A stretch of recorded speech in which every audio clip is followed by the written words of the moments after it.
E aí galera, sejam bem-vindos e bem-vindas a mais um episódio do Café com Ed. Hoje vamos ter mais um episódio do quadro Cappuccino, em que vamos receber um convidado super especial, mas que já tá vindo aqui terceira vez, né? Hoje eu, Esdras Fernandes e Raíssa Mello, Oiê! a gente vai falar um pouco sobre preparação para residência médica, meio que um repeteco do episódio que a gente já fez. Isso é melhor hoje, eu garanto. Agora Mas- com assim, um Digimon evoluído, com todos os apetrechos e com o chefão, né? Por favor. Só que dessa vez a gente vai focar mais na preparação ao longo do ano, né? A gente tá gravando aí em fevereiro, então o foco dessa vez é o ano todo. Só para fazer uma apresentação aqui do currículo dele, rapidamente. Ele tem a residência em clínica médica pelo Hospital Agamenon Magalhães, nefrologista pelo Real Hospital Português, tem um título de nefrologia pela Sociedade Brasileira de Nefrologia e ainda foi aprovado, como ele, né, curte ser pouco aprovado, ele foi aprovado tanto em ortopedia no concurso da CESPE, quanto em anestesiologia, que foi aí quando ele teve o grande estalo de criar o Médico Residente e atualmente ele é o CEO do Médico Residente. Seja bem-vindo mais Obrigado. uma Seja vez. muito bem-vindo também, Estar mais viu? uma vez aqui. Acho que nada melhor do que ele mesmo para contar um pouco sobre essa história que foi tão árdua, mas tão gratificante, eu acredito. Vamos lá, contar pela 150ª segunda vez a história. Quantas Pode ser foram mais- pode ser mais necessárias? Não, mas tem gente resumido. que não conhece ainda, né? Tem Quem razão. não conhece, Perdão né? pra quem já ouviu 152 vezes a Não, história. mas agora com imagem. Agora, imagem, com som som. de qualidade. É. Né? É. Bom, sou Bruno, né? Sou médico natural aqui de Recife e minha história começa praticamente quando eu terminei a faculdade, em 2012. Na verdade, 2 anos antes de terminar a faculdade, né? Vamos voltar um pouco antes. E quando eu não sabia ainda direito o que eu ia fazer de prova de residência, qual a especialidade eu ia seguir, né? Tinha uma ideia de que eu queria ser nefrologista por influência da minha mãe, do meu avô, que também era nefrologista, mas sempre com aquela dúvida ali atrás da orelha, sem ter certeza, né? E aí fiz cursinho para residência médica no 5º ano. Como a maioria dos quintonistas não aproveita muito bem o curso, né? E segui o padrão mesmo. E no 6º, passei a me dedicar um pouco mais ao estudo, mesmo sem ainda ter certeza do que eu queria de especialidade, mas o que eu queria era ser aprovado, né? Eu não queria ter que fazer mais um ano de residência. E ao longo do 6º ano, né, eu tinha a ideia de que eu queria fazer nefrologista, mas eu queria fazer nefrologia, mas eu fui me convencendo aos poucos de que clínica médica não era a minha área. E muitos amigos meus diziam que eu tinha cara de ortopedista, não sei porquê até hoje. A pessoa falava que eu sou meio bruto, mas eu acho que eu não sou não. E aí fui convencido a fazer ortopedia.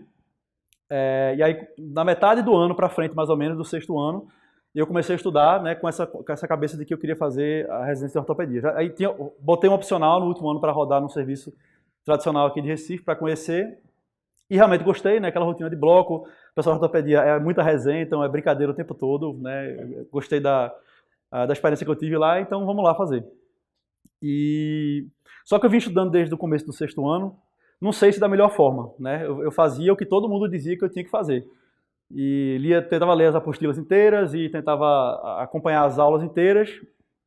E no final do ano, né, mais ou menos, não lembro exatamente a época, no final do 6º ano, na verdade eu até pensei em fazer anestésio, né, no final do 6º ano, mas eu cheguei um pouco inseguro ainda na hora de fazer a inscrição da prova lá. E aí acabei botando realmente ortopedia, né, por essa insegurança de, não quero fazer mais um ano de residência, eu quero passar logo. E mesmo, né, pensando, anestésio e tal, enfim, acabei botando ortopedia, né? Já tinha vivido uma experiência dentro de um serviço grande aqui, as pessoas já diziam que eu tinha cara de ortopedista, eu já estava convencido, né? Então beleza, eu acho que eu não passo em anestésio, mas acho que a ortopedia dá. Mas por via das dúvidas, eu ainda coloquei anestésio em outras provas que eu fiz, né, sem ser a daqui de Pernambuco.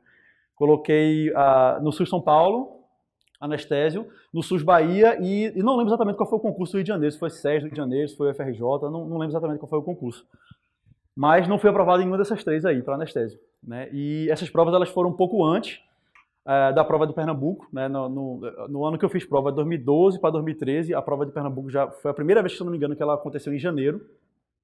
Então, essas outras provas tinham acontecido em outubro, novembro, né? Acho que é o último em dezembro, por aí. E aí eu percebi, né? Beleza, eu não consegui passar em anestésio lá nas outras, mas eu ainda estou muito longe para conseguir passar em qualquer coisa, né? Em qualquer outra prova que eu fizer.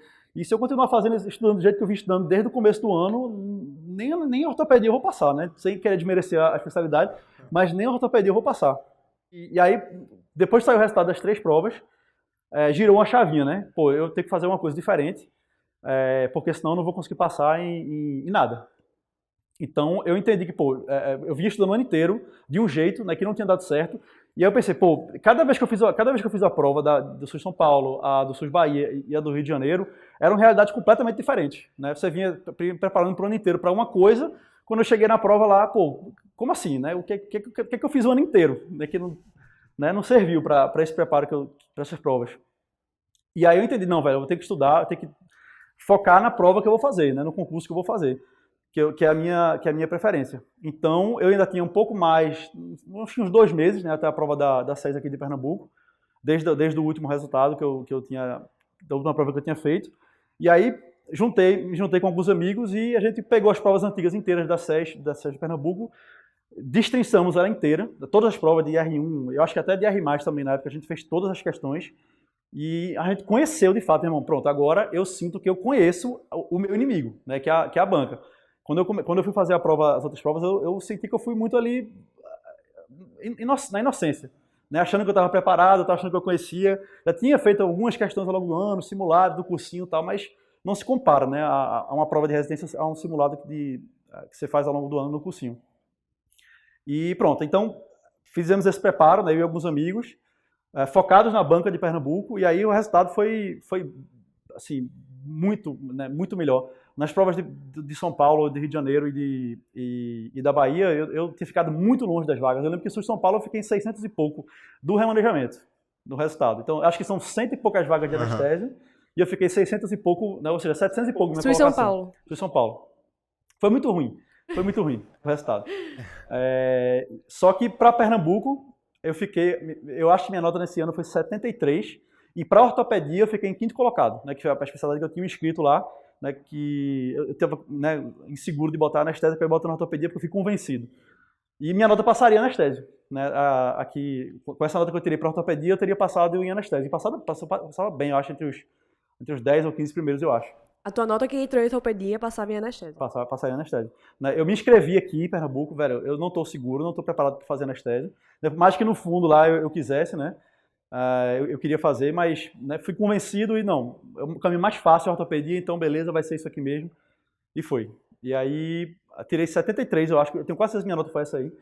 E foi 5º para ortopedia e eu tenho certeza absoluta que eu passava em anestésio, de primeira, dentro das vagas. Tirou 73 e ainda foi o 5º de ortopedia. Foi. A galera estudou no meu ano. Quem te viu, que te vê. E enfim, eu não lembro exatamente qual posição ficaria de anestésio, mas eu passava acho que em todas as especialidades do concurso. Todas as vagas, todas as áreas eu conseguiria entrar dentro das vagas. E aí, obviamente, né, comecei a residência de ortopedia, mas eu fui com a visão, né, deixa eu tomar só um golinho d'água aqui. Fui com a visão de que ia ser resenha, né? Eu passei um mês lá como doutorando, né? Passei um mês num serviço e foi justamente o serviço que eu coloquei como minha primeira opção. E aí eu passei um mês lá como doutorando. Então, doutorando, velho, não tem obrigação assim, né? Quem tem obrigação é R1, R2, R3.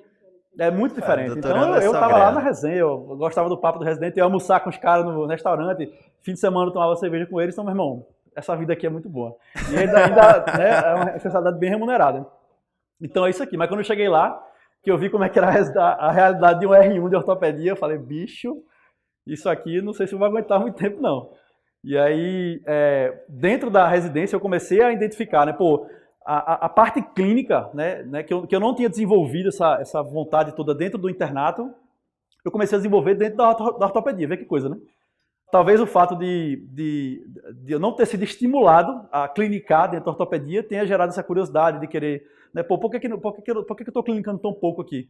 E aí fui despertando essa coisa de, não, velho, eu acho que meu negócio é clínica mesmo, a rotina aqui é puxada, não sei se eu vou querer passar o resto da minha vida fazendo isso. Teve algum episódio específico que te fez, não tem condição não, eu preciso desistir daqui? Porque os pacientes tudo largado, assim, aquela situação. Eu não vou nem falar o nome do serviço, né? Mas tinha paciente que estava internado lá há 1 ano e meio, esperando cirurgia. Há 1 ano e meio? 1 ano e meio, internado no hospital. Cirurgia que vai fazer da ortopedia? Cirurgia complicada, entendeu? Aí sempre tinha uma coisa, não fez exame, o anestesista cancelou a cirurgia porque estava com alguma intercorrência na hora, né? Enfim, o cara estava 1 ano e meio esperando, né? E isso é uma das coisas, né? Não estou querendo falar mal da especialidade não, nem do serviço, mas você vai vendo algumas coisas, vai somando, né? Vai somando aquelas experiências e tal, e ainda mais, eu era muito jovem, inexperiente, né? E eu estava esperando uma coisa, quando eu cheguei lá era outra. Então, algumas coisas foram se somando, algumas decepções e tal, e aí acabou que não, eu decidi que conversei com meus pais, com minha família e tal, não vou largar e vou fazer nefro mesmo, né? Que é por mais que eu não era coisa que eu talvez quisesse de fato, mas era o caminho mais seguro que eu tinha ali, né? Meu avô é nefrologista, minha mãe é nefrologista, tinha clínica, meu tio também é nefrologista, então era um caminho ali mais seguro, eu também não queria... Velho, quanto tempo eu vou passar aqui procurando a minha especialidade, né? Quantos anos eu vou fazer até achar a minha especialidade? Então, acabou que ficou nefro um caminho mais seguro para mim. Então, saí da ortopedia, estudei para clínica médica, passei naquele mesmo ano, com a mesma nota, 73, foi isso mesmo, 73, a mesma nota no segundo ano. No segundo ano, né? Até uma coisa que a gente vai falar sobre quando se preparar, né? Uhum. Mais pra frente a gente vai conversar sobre isso. Mas eu comecei a me preparar só depois do segundo semestre, não lembro exatamente a época, mas foi depois do segundo semestre. E passei bem dentro da clínica médica. Aí E passaria novamente em anestesia. passaria novamente em anestesia. E o pior é que eu fiquei com essa dúvida aí, né? Pô, agora eu já sei me preparar, né? Agora eu sei me preparar para a prova, já sei a manha. Será que não vai anestesia dessa vez? Mas na hora de me inscrever, arreguei de novo. Botei clínica. Eu me vejo tanto nessa situação, meu Deus. Botei clínica, não, vai ser clínica. Vai Aí ser clínica. minha nota passaria em anestesia de novo. E aí pronto, né? Agora já foi, né? Agora 2 anos de clínica e 2 anos de clínica e depois eu fui fazer outra prova para nefrologia. Fiz a prova, passei também no segundo ano de clínica, né? Que é quando você faz a prova da sub. Eu fiz 2 anos de nefro e passei os 2 anos de... Na verdade, eu tinha um colega, velho, eu tinha um R+, na clínica, né, na clínica médica. E ele vivia dizendo, Bruno, velho, vamos largar esse negócio, vamos fazer anestésio, vamos largar esse negócio, fazer anestésio. Aí ele terminou a residência de clínica, ele fez cardio, ele fez especialização e continua na cardio. Mas eu também que eu encontro com ele, meu irmão, era pra ter feito anestésio, né? Aquele diabinho, né? Resenha lá, né? E aí a gente ficou conversando há muito tempo e quando eu cheguei na nefrologia, tinha muito essa coisa também, né, de... a nefrologia não tá legal, tal, o pessoal reclamando, e aí, será que eu faço anestesia, será que eu volto para anestesia, será que eu volto? Não, vou seguir aqui, o plano é esse, vou seguir com o plano até o final. E aí, terminei a residência de nefrologia, fiz a prova de título e comecei a trabalhar como nefrologista. E aí já foram 2 anos, né? 2 anos de clínica. 2 anos de clínica e 2 de... Passou rápido, né? Foram na 4 história. anos, na verdade. 4 anos de residência, 2 de clínica e 2 de nefrologia. E era uma rotina puxada, né? A rotina de clínica nem tanto. Né? O R1 é puxado, o R2 nem tanto de clínica, mas na nefro, no R1 e no R2 é muito puxado. Mas é uma curva de aprendizagem absurda, uma curva de aprendizado absurdo, porque você na faculdade você aprende o básico, né, de nefrologia, na clínica você aprende, né, as coisas mais comuns, na clínica médica você aprende as coisas mais comuns da nefro, mas na nefro, que você está no ambulatório, está no transplante, está na diálise, a curva é absurda. Então você acaba aprendendo muita coisa, então pô, é interessante realmente, né? A especialidade é muito interessante. Tem muitas áreas para você atuar dentro da nefrologia. E eu acreditava que não, eu vou encontrar aqui a minha área e vou gostar disso aqui. E aí eu terminei a residência, trabalhei 6 meses, mais ou menos, me formei, terminei em março. E aí em setembro eu viajei, me casei em setembro e viajei de lua de mel.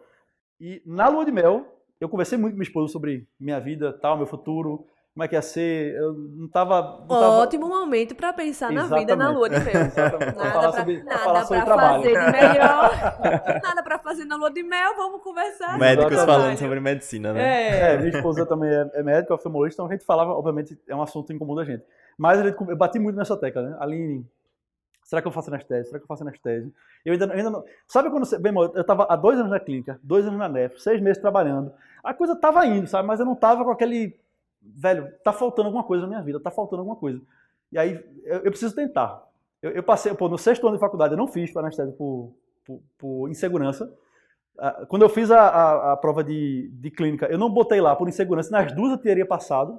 Velho, eu vou me dar uma chance. Até porque nessa altura do campeonato, tu não tinha mais nada a perder. Tu já tinha tua residência, já tinha tua carreira firmada, assim. Exatamente, né? Eu já estava com meu título. Se eu não tivesse passado na prova... Tu ia continuar nefrologista. nefrologista. Trabalhando como nefrologista, ia continuar, né, seguir carreira nas clínicas. Exatamente. Até abrir outra clínica. Não, assim, era um plano B, mas que o plano A tava ok, tava legal. Uma coisa é tu fazer isso como estudante ainda, Isso, começando... exatamente. Que aí, vou Cheio perder... de dúvidas, insegurança. vou perder mais um ano estudando, vida de plantão. Outra coisa é você já especialista, né? Já arriscar todas as fichas, assim. Exatamente. É mais exatamente. fácil. Isso teve um peso importante, né? E eu também tinha o apoio da minha esposa, que já estava formada, já estava ganhando dinheiro. Então, se eu entrasse na residência, a renda da família ia baixar, mas ela conseguia segurar ali a gente e tal. Então, teve vários fatores que fizeram, faz sentido eu tentar, né? Faz sentido eu tentar mais uma vez. E aí voltei da lua de mel 20 e pouco de setembro, comecei a estudar, me planejei assim, num fim de semana, o que eu tinha que estudar para dar conta. Lógico, né, eu não lembrava de tudo, mas eu já tinha uma noção boa, porque eu tinha feito 2 provas de acesso direto, eu tinha sido aprovado em 2, ortopedia e clínica, então era só mais uma prova de acesso direto que eu ia Mas fazer. mesmo assim, a última prova de acesso direto que tinha feito tinha 5 anos, né? 4, 5 anos, né? Tu fez 2 anos de residência clínica, 2 de nefro. Tinha sido Foi no final 2014 para 2015, eu acho. Isso era 2018. 4, 5 anos. 4, por aí. 5 anos. Acho que, enfim, eu sou ruim de conta, mas eu acho que foi por aí. E aí 5 faltava anos, mais ou menos quanto tempo pra prova que tu se preparou? A prova foi no meio de dezembro. Não lembro o dia exatamente, mas no edital saiu no meio de dezembro. E 16, tu começou a se preparar no final de setembro. depois de Então 5 anos. Depois de 5 anos. Sem... Mas veja, a galera fala, né? Dá pra fazer. Dá se você fizer a coisa direito, né? Não é qualquer... Lógico, né? Dá pra você fazer. Eu nunca estudei pra uma prova, vou estudar. Se você fizer a coisa bem feita, dá. Mas eu não recomendo isso para as pessoas, né? Deixa no teu 6º ano, teu estudo começa a estudar em setembro. Não vou recomendar isso para ninguém, certo. porque a chance de dar errado é grande. Né? Eu tinha uma coisa a mais, que era a experiência de já ter feito as provas antes. E já conhecer, já ter sido aprovado, já conhecer o processo de estudo. Então, para mim era mais fácil, né? Não tem outra palavra, era mais fácil. Então, me planejei para estudar 2 meses, né? Muita base de questão, muita questão, prova, questão. Diminuiu o ritmo, né, de trabalho. Exatamente. E o pior é que eu tinha viajado no Lua de Mel, passei 20 dias viajando no Lua de Mel, e eu passei um monte de plantão para frente, né? Passei 20 dias viajando, aqueles plantões que eu tinha que dar, eu passei para frente. Eu não sabia que ia fazer prova de... Antes de eu ir para a Lua de Mel, eu não sabia que ia fazer prova de anestesia. Então eu saí passando para frente. Quando eu voltei, eu tinha que dar meus plantões, que eu era contratado para aquilo, e ainda pagar o povo que me pagou enquanto eu estava viajando. Aí, lógico, né? Foi uma confusão danada para conseguir destrocar alguns, trocar e pagar outros, e pagar depois da prova, né? Depois de dezembro, mas deu certo. Consegui me organizar, não consegui passar tudo, né? Na verdade, nem era o que eu queria, que tinha dívida do casamento da Lua de Mel, cartão de crédito para pagar, então segurei alguns plantões. Mas me programei bem, né? Acho que fiz uma boa programação e uma boa execução. Né? Porque às vezes a gente faz um plano, né, e faz de um jeito, aí muda, e faz de outro, e acaba que você só planeja, não executa. Né? Eu acho que pela minha experiência, pela minha bagagem de prova, eu fiz um bom planejamento e uma boa execução, e deu certo. Fui aprovado também, eu posso estar enganado, mas acho que minha nota foi 72 ou 73. Eu acertei 72 questões na prova, mas não tinha mais nada de currículo. Não tinha pontuação nenhuma de currículo. Me formei em 2012 na faculdade, né? Não tinha mais nada de Não vale liga, mais. eu nem tinha, já tinha me mudado 2 vezes, então perdi a papelada toda, então foi só com a minha nota da prova mesmo.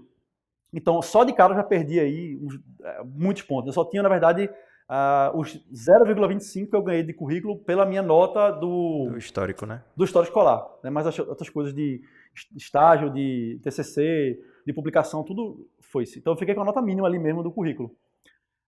E aí, de 72, eu baixei para 68, 66, algo assim, por conta do currículo. Né? Mas, mesmo assim, eu consegui entrar dentro das vagas de anestesia. E aí, na especialidade, no hospital que eu coloquei como primeira opção. E aí, comecei a residência, já tinha engatilhado, já estava começando o projeto do médico residente, e aí, na própria residência, na metade do 2º mês, eu falei lá pro meu chefe, velho, eu vou largar porque meu negócio é ensinar, não é exercer a medicina. Metade do 2º mês. Na metade do 2º mês, da residência de anestesia. Larguei, falei com o meu chefe, ele me concedeu 6 meses de trancar, ele falou, Bruno, tu tem certeza? Eu falei, velho, eu acho que é. Faz o seguinte, tranca 6 meses. Isso não é comum fazer, mas né, a gente se deu bem e tal. Ele me deixou trancar 6 meses, para eu pensar, né? Vai que não era o que eu queria, né? Ensinar e tal, mas tranquei 6 meses, e aí quando passou o prazo dos 6 meses, aí eu entrei em contato com ele. Velho, eu não vou lembrar o nome dele, se ele ver isso aqui, ele vai ficar muito chateado comigo. Mas, enfim, entrei em contato com o meu chefe na época da residência, falei, velho, eu não vou voltar não. Então, beleza, assina a tua carta, a gente não vai voltar e bola pra frente. E aí pronto, aí seguimos com o médico residente aqui até hoje. Caramba. Somente. Quando tu viu teu nome assim no listão de anestesia, qual foi? Nostálgico? E tu pensou, assim, toda a tua trajetória, tu retorna, né, a anestésio. Tu sempre volta assim, será que é anestésio? É aquela Será que é coisa de sempre, né? anestésio? O cara sai da prova, me lasquei, né? Me arrombei. Aham. Toda vez é isso, né? Tu sai da prova, me arrombei, me Quando tu lasquei. corrigiu, tu já fez, vou passar ou tu... Não, quando eu saí da prova, que eu não tinha o gabarito na mão ainda, quando eu saí da prova, eu falei, lascou, graças a Deus eu sou nefrologista, a vida continua. E aí eu fiz a prova com a amiga da minha esposa, que também fez anestésio lá comigo. E a gente foi comparar os gabaritos, né? Que eu não tinha saído do gabarito oficial ainda. Fui comparar meu gabarito com Pior ela. Aí, ideia. irmão, muito diferente do medo dela. E eu falei, pronto, lascou, né? Lascou, eu sei que a menina estuda desde o começo do ano, pesado, e eu comecei a estudar há 2 meses e me lasquei. E só que aí a estratégia fez a diferença. Quando a gente saiu do gabarito final, ela tinha acertado 44 e eu 72. Caramba, Cacete. velho. Coitada. Pois é, mas ela não queria. Não era a primeira opção dela, a prova daqui. É lógico que ela queria, ela tem família aqui. Tá? Ela queria, né, concorrer à vaga daqui, mas ela não estudou para a prova daqui. Ah, entendi. Aí não fez um bom preparo para cá, né, para Pernambuco, e aí, obviamente, o resultado, né, não foi como ela esperava, óbvio, mas diferente de quem fez uma estratégia 100% focada, né, na banca que ia fazer. Aham. Então, na hora, quando a gente estava conferindo um ao outro, né, os 2 gabaritos assim, eu falei, me lasquei, mas deu certo. E ela também ela passou em Alagoas, que é o estado onde ela mora, e ela passou e tá terminando agora a residência anestésica. Aí Não, quando- terminou esse Aí ano. tu não sabia que ia passar, ficou naquela, se lascou, não sei o que, e quando tu viu teu nome, bum, a cabeça explodiu. Foi estranho, né? Foi assim, foi uma surpresa muito grande, né? Porque muita gente não acreditava, e até eu mesmo, né? Por mais que eu tivesse a manha, a experiência e tal, né? Tava executando muito bem, senti que eu estava executando muito bem a coisa, estava motivado para estudar, mas foi uma surpresa muito grande, né? Porque foi um resultado muito bom, acertar 72% de uma prova que é difícil, considerada difícil, com pouco tempo de estudo, e surpresa de muita gente, né? Que a galera dizia, velho, foca no teu trabalho, foca nas clínicas da tua mãe e tal, vai lá e segue lá na Nefro. Mas enfim, foi uma surpresa. Não, sinceramente, não lembro exatamente a minha reação, mas com certeza foi muita felicidade. Você vê seu nome no listão, nem que seja no listão de, sei lá, de um sorteio para ganhar uma canequinha do MR, já dá uma felicidade. Com certeza. E é interessante, né, que tu fala de método de estudo, que no teu 6º ano tu passou um ano inteiro se preparando da forma errada, né? E eu lembro quando eu entrei no internato, quando eu comecei a fazer cursinho para residência, estudar, etc, eu perguntava para as pessoas o que é que tu estás fazendo, como é que tu estuda. E até então, ali, acho que 2018, mais ou menos, as pessoas, não, pô, tem que ler as apostilas, tem que ver as aulas, não sei o quê, e ninguém falava de questão. E eu acho que quando tu trouxe um médico residente pra cá, 2019, mais ou menos, ainda trouxe um médico residente, tipo, acho que com a tua experiência, né, tu começou a trazer essa mentalidade para as pessoas daqui e as pessoas, tipo, tiveram, porra. Isso, e não só daqui, né? Porque eu comecei o projeto do Médico Residente, eu criei um Instagram do Médico Residente em 2018, depois da prova. Logo depois da prova, finalzinho de dezembro. E aí eu comecei a ver os outros Instagrams, né? Pô, o que a galera faz, tá? Meu intuito não era nem abrir um cursinho, nada, era só, velho, eu vou dar dica de prova aqui pra galera se dar bem na prova, né? Eu gostei do negócio, gostei do processo, estava bem motivado de estudar, gostava de ensinar. Então, vou para ajudar, e, enfim, se eu puder contribuir aí, já é positivo. E eu comecei a olhar os outros Instagrams da galera. E ninguém falava, realmente, isso aí, né, meu irmão? O seu estudo tem que ser baseado em questão. Né? Onde foi que eu peguei, que eu via a galera falando sobre isso aí? Em Instagrams de concurso na área jurídica, policial, pessoal do direito, Uma galera né? que já tá Ali, fazendo prova, exatamente, que já está anos-luz na frente de médico, estudando para concurso. Né? Aí a galera pegava pesado, meu irmão, seu estudo tem que ser todo baseado em questão, tem que ter meta de questão, não é meta de página, não é meta de aula, é meta de questão. E a galera de residência, né, tinha um pouco de Instagram na época, pouco conteúdo, mas os que tinham não falavam. Muita pouca gente falava realmente. E hoje em dia todo mundo fala questão, e cada vez mais vai melhorando, né? Além das questões, das revisões passadas, mas enfim, voltando um pouco aqui, a gente pode ver que tu se tornou um especialista, digamos assim, e ser aprovado na reta final. Principalmente, Isso, né? se aprovando no Mas- terceiro, né? De 45 do segundo 45 segundo tempo. Mas pra nós que estamos ali se preparando desde o início do ano, quando é que a gente começa a se preparar? A gente começa a se preparar no 5º ano, no 6º ano? Tem gente que pergunta, começa a me preparar no 4º ano, tipo, a galera dá um... tem uma galera bem ansiosa já. E bate ansiedade. isso é relativo, né? Assim, na minha época, que fazem exatamente 10 anos que eu fiz a primeira prova de residência, a concorrência não era tão pesada como está hoje em dia, né? Se vocês, quem está aí no meio sabe que aumentou muito a quantidade de vagas de faculdade, né, de instituições que abriram e tal. Então, e as vagas de residência não acompanharam esse perfil, esse aumento.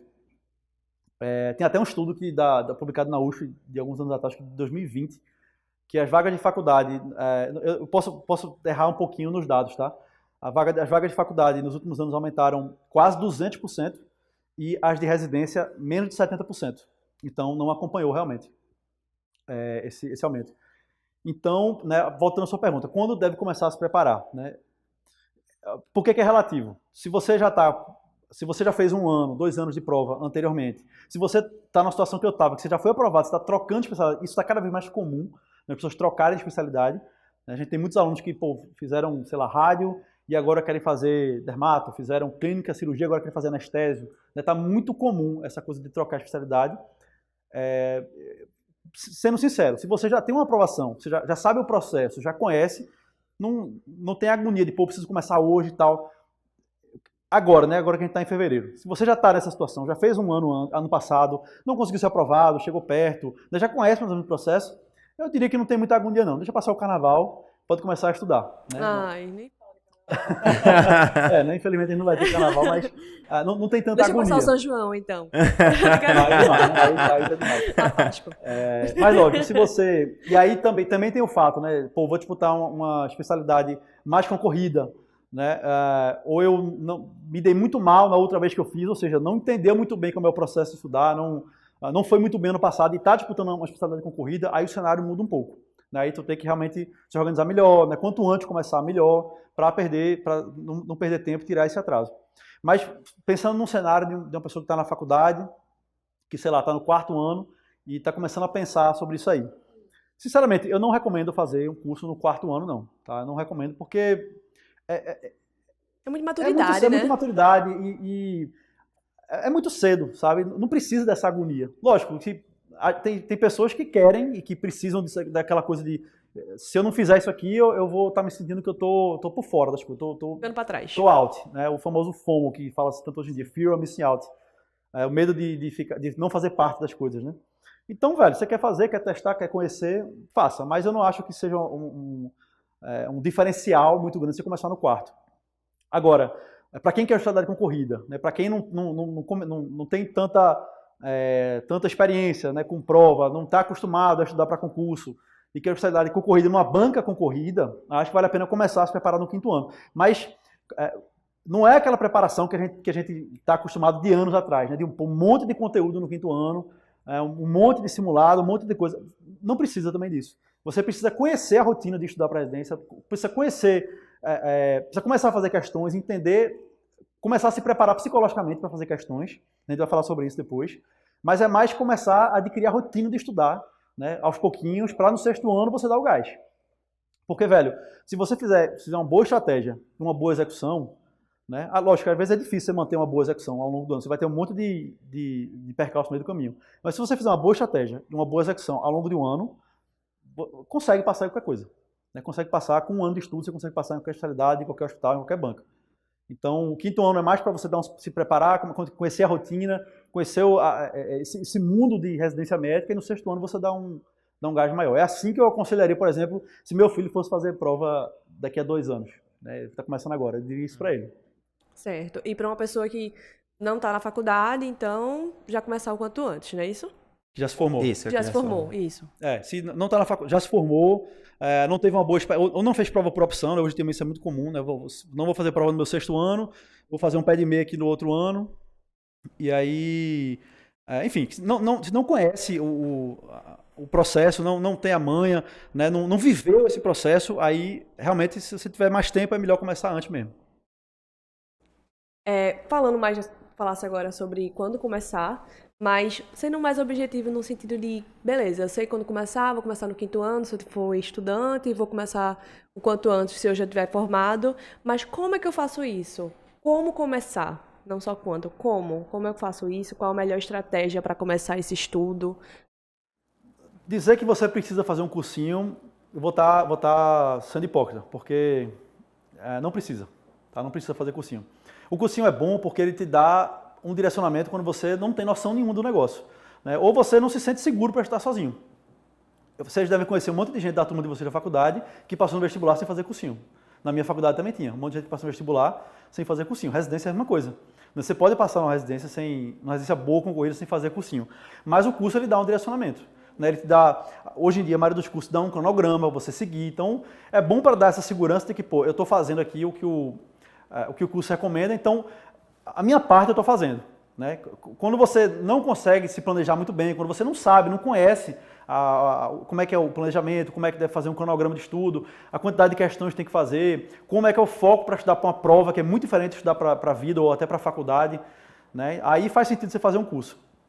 E aí, optando por um curso, que é o que a maioria das pessoas faz, vamos falar aqui do cenário da maioria das pessoas, né? O principal, né, o principal tem que ser o desempenho nas questões. Como é que está o seu desempenho nas questões? Essa é a sua métrica, a sua star metric, né? A sua métrica estrela, a principal métrica. Como é que está meu desempenho nas questões? Não é a quantidade de páginas da apostila que você leu, não é a quantidade de horas de aula que você assistiu, não é os checks, né, que tem hoje em dia nas plataformas, assistir esse conteúdo, assistir esse. Isso não é o mais importante. Essa é a melhor parte. Essa ela dá uma sensação boa, né? É Dá uma uma sensação boa. satisfação, o coração se aquece, é uma Concluído. coisa que não sei explicar. Mas isso não é o mais importante. O mais importante realmente é você focar nas questões, né? Não sei se a gente pode entrar nesse tema agora das questões, mas... Fica à vontade. Né? Fica à vontade, podemos entrar. Se é a melhor estratégia, então a gente Pronto, entra vamos agora. lá. A aula, né, a apostila, ela vai te dar um direcionamento bom, um embasamento bom quando você não tem noção nenhuma. Né? Pô, eu não tenho noção nenhuma, vamos pegar um assunto aqui, doença da via biliar. Eu não tenho noção nenhuma de como isso cai na prova. Né? Eu não sei nem qual é a doença da via biliar. Todas. Eu não sei como é que dá o diagnóstico, a epidemiologia, quais são os tratamentos, os diagnósticos diferenciais, eu não sei nada. Né? E aí, pô, você não vai pegar um Harrison, ou um Sabiston, na verdade, um Sabiston para estudar doença da via biliar. Né? Você não vai fazer isso no ano de residência. Então, o cursinho, ele te dá um material mais enxuto, mais direcionado para a prova. Né? Idealmente seria isso. Né? No mundo ideal, o cursinho te dá um direcionamento para a prova. E aí você vai conhecer as principais doenças da via biliar, como é que se faz diagnóstico diferencial, quais são os exames que pedem. Né? Só que você tem que incluir questões nessa rotina, porque às vezes, mesmo que o material seja direcionado, você se apega a detalhes que você vivenciou. Por exemplo, eu sempre tive dificuldade em determinado exame aqui para diagnosticar a doença via biliar. Aí você se apega àquele detalhe, daquele exame, e aí como é que faz o exame, como é que é o preparo do exame, e deixa todo o resto de lado. Você se apega muito àquela dificuldade que você tem, ou àquela vivência que você já teve, e você deixa de focar no que... Velho, não é isso que pergunta na prova. Isso é uma coisa que você está imaginando que é interessante. Né? E às vezes a apostila, né, normalmente a apostila, a aula, ela te direciona para isso. Mas na nossa cabeça fica aquela... Não, isso aqui é que eu preciso focar, isso aqui eu preciso focar. Só que quando você vai para as questões, né, daquele assunto que você estudou, por exemplo, doença via biliar, você vê, caramba, não cai nada disso que eu estava pensando. Né? E o que cai diferente. Do que eu achava que tinha que saber o preparo do exame, você vai ter que saber como é que faz o exame, e quando você vê, não cai isso. Né? Cai indicação, cai quais são os exames que você pode fazer para diagnosticar aquela mesma doença. Então, a apostila, a aula, ela vai te dar um embasamento bom, né? Mas o principal é as questões. As questões é que vão dizer para você o que é que você tem que focar no seu estudo. A gente está falando aqui no começo do ano. Né, começo do ano. Então, você está o tempo todo fazendo estudo, vai se preparar para estudar doença da via biliar. Ou você acabou de estudar doença da via biliar. Vou fazer algumas questões daquele assunto, porque se eu fizer questões antes, eu já vou saber no material. Eu já vou direcionado. Exatamente. Eu já não vou ficar com viés seu. Né? O que é que eu quero aprender aqui? O que é que eu quero estudar? O que é que eu quero focar? Esse viés vai embora. Você fica com o viés das questões. O que é que a prova me cobra? Exatamente. E quando você faz as questões depois de assistir, né, você vê, pô, eu vi que aquele professor falou daquilo ali, eu vi isso na apostila. E aí, óbvio, né, você não pode se limitar, estudei um assunto, fiz aquelas questões, acabou. Aquele assunto já era. Você vai ter que fazer outras revisões, outras questões daquele assunto. Se você fazer prova na íntegra, se você fizer prova na íntegra, simulados, você vai ver outras questões daquele assunto e você vai cada vez, é isso aqui que cobra, é desse jeito, é isso aqui. Então, você vai levando o teu preparo ao longo do ano para o que é mais cobrado, o que é mais abordado dentro de cada assunto. Quando a gente fala em se preparar ao longo do ano, sempre fica, acho que uma ponta uma dúvida na cabeça das pessoas. Principalmente quando a gente fala, tipo, preparo focado numa banca, faço o cursinho X para CSPE, cursinho Y para SUS Bahia. Vale a pena esse preparo direcionado? Eu posso fazer, por exemplo, um curso para CSPE, digamos, e estar bem preparado para fazer outras provas? O que é que determina isso no final das contas? Essa coisa de você escolher desde o começo do ano, né, o que você vai fazer.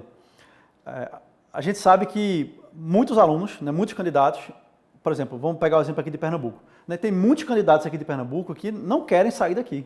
Né? Pô, eu cresci aqui, eu fiz faculdade aqui, minha família toda daqui, meus amigos daqui, então eu não vou sair daqui. Então, minha primeira opção é ficar aqui. Então, está indicado para você fazer um curso direcionado para aquela banca específica, que é a sua primeira opção e que se passar em outra vai ser ruim. Eu vou ter que me mudar, vou ter que pagar aluguel em outro lugar, vou ter que ir uma nova rotina, uma nova cultura de outros estados e tal. Se esse é o seu caso, eu indico que você se especialize de fato na banca que você vai fazer. Mas é o que eu sempre venho falando, né? E a gente já conversou outra vez sobre isso. Se você faz um bom preparo ao longo do ano, né, focando na sua banca ou não, incluindo questões, e lógico, questões da banca que você vai fazer, a chance de você ter um resultado bom em outras provas é grande. Não quer dizer que vai acontecer, porque às vezes a pessoa, né, o exemplo que eu falei mais cedo daquela minha amiga, ela não fez um preparo direcionado para a prova de Pernambuco, ela foi mal na prova. Mas será que ela fez um bom preparo para a prova de residência? Né? Será que ela fez um bom preparo? Será que ela fez milhares de questões ao longo do ano? Será que ela fez isso? Ou não? Né? Talvez se ela tivesse feito, né, pô, beleza, eu não me preparei especificamente para a prova de Pernambuco, mas eu fiz 8, 9, 10 mil questões ao longo do ano. Então essa pessoa vai estar muito bem preparada para qualquer desafio. Agora, às vezes, realmente, a gente não tem tempo de fazer ao longo do ano 8, 10, 15 mil questões. Né? Às vezes a rotina do sextanista, enfim, o médico que se formou e está na rotina de plantão, não dá tempo. Então ele quer uma coisa mais direcionada, ele quer focar mais no objetivo dele, ele já sabe que ele quer aquela especialidade, não é como eu. Todas as vezes que eu fiz prova, eu sabia, eu não quero sair aqui de Pernambuco. Minha primeira opção sempre foi essa daqui, sempre foi ficar em Pernambuco.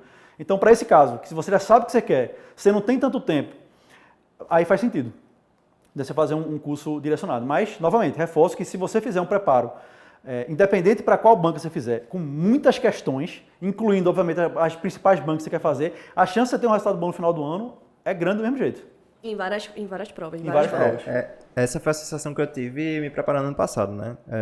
Na verdade, minha rotina, falando um pouco, a fazer questões começou um pouco lá no começo do meu internato. Eu entrei no internato ali no meio do ano e fui influenciado por um colega que estava estudando para residência. Inclusive, ele entrou em ortopedia, desistiu da ortopedia e está fazendo anestésio agora.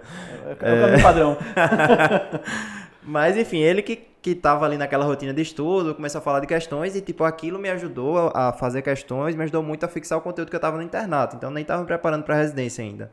Mas, tipo, me ajudou em conteúdos que, tipo, pô, vou ser médico, eu preciso saber isso aqui que eu tô vendo, né?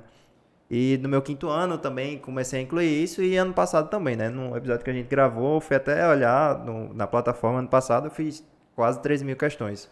Fora outras provas que eu fiz na íntegra, né? Então, assim, a sensação que se tem é essa. Você fazer questões ao longo do ano, tudo, se preparar direitinho, você acaba tendo resultados satisfatórios, né? Independente da banca que você vai fazer. Eu acho que eu pensava assim, que tipo, pô, talvez se eu tô me preparando só para tal lugar, eu não vou tão bem, mas eu comecei a ver que isso não importa, no final das contas.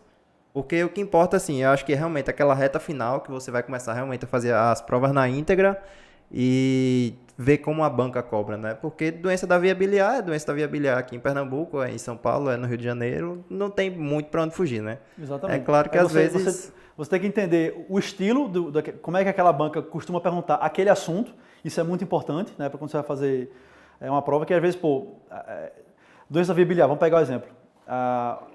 Determinada banca pergunta muito os exames, outra pergunta muito diagnóstico diferencial, outra pergunta muito prognóstico de determinada doença específica, outra só, nos últimos 5 anos, sempre teve uma questão e foi de imagem, exame de imagem da doença das vias biliares.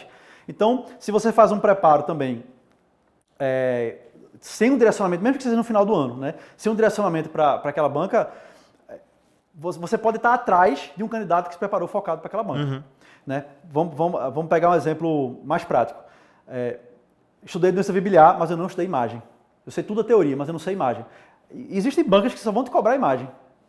Entendeu? Então, se você não tem esse viés aí de ter uma visão geral da coisa, né? De entender, pô, tal região cobra desse jeito, tal região cobra desse jeito, essa outra região do estado, do país cobra desse jeito, sem essa visão geral também da coisa, você pode se dar mal se você não tiver o preparo, né, não estiver pronto para aquele desafio.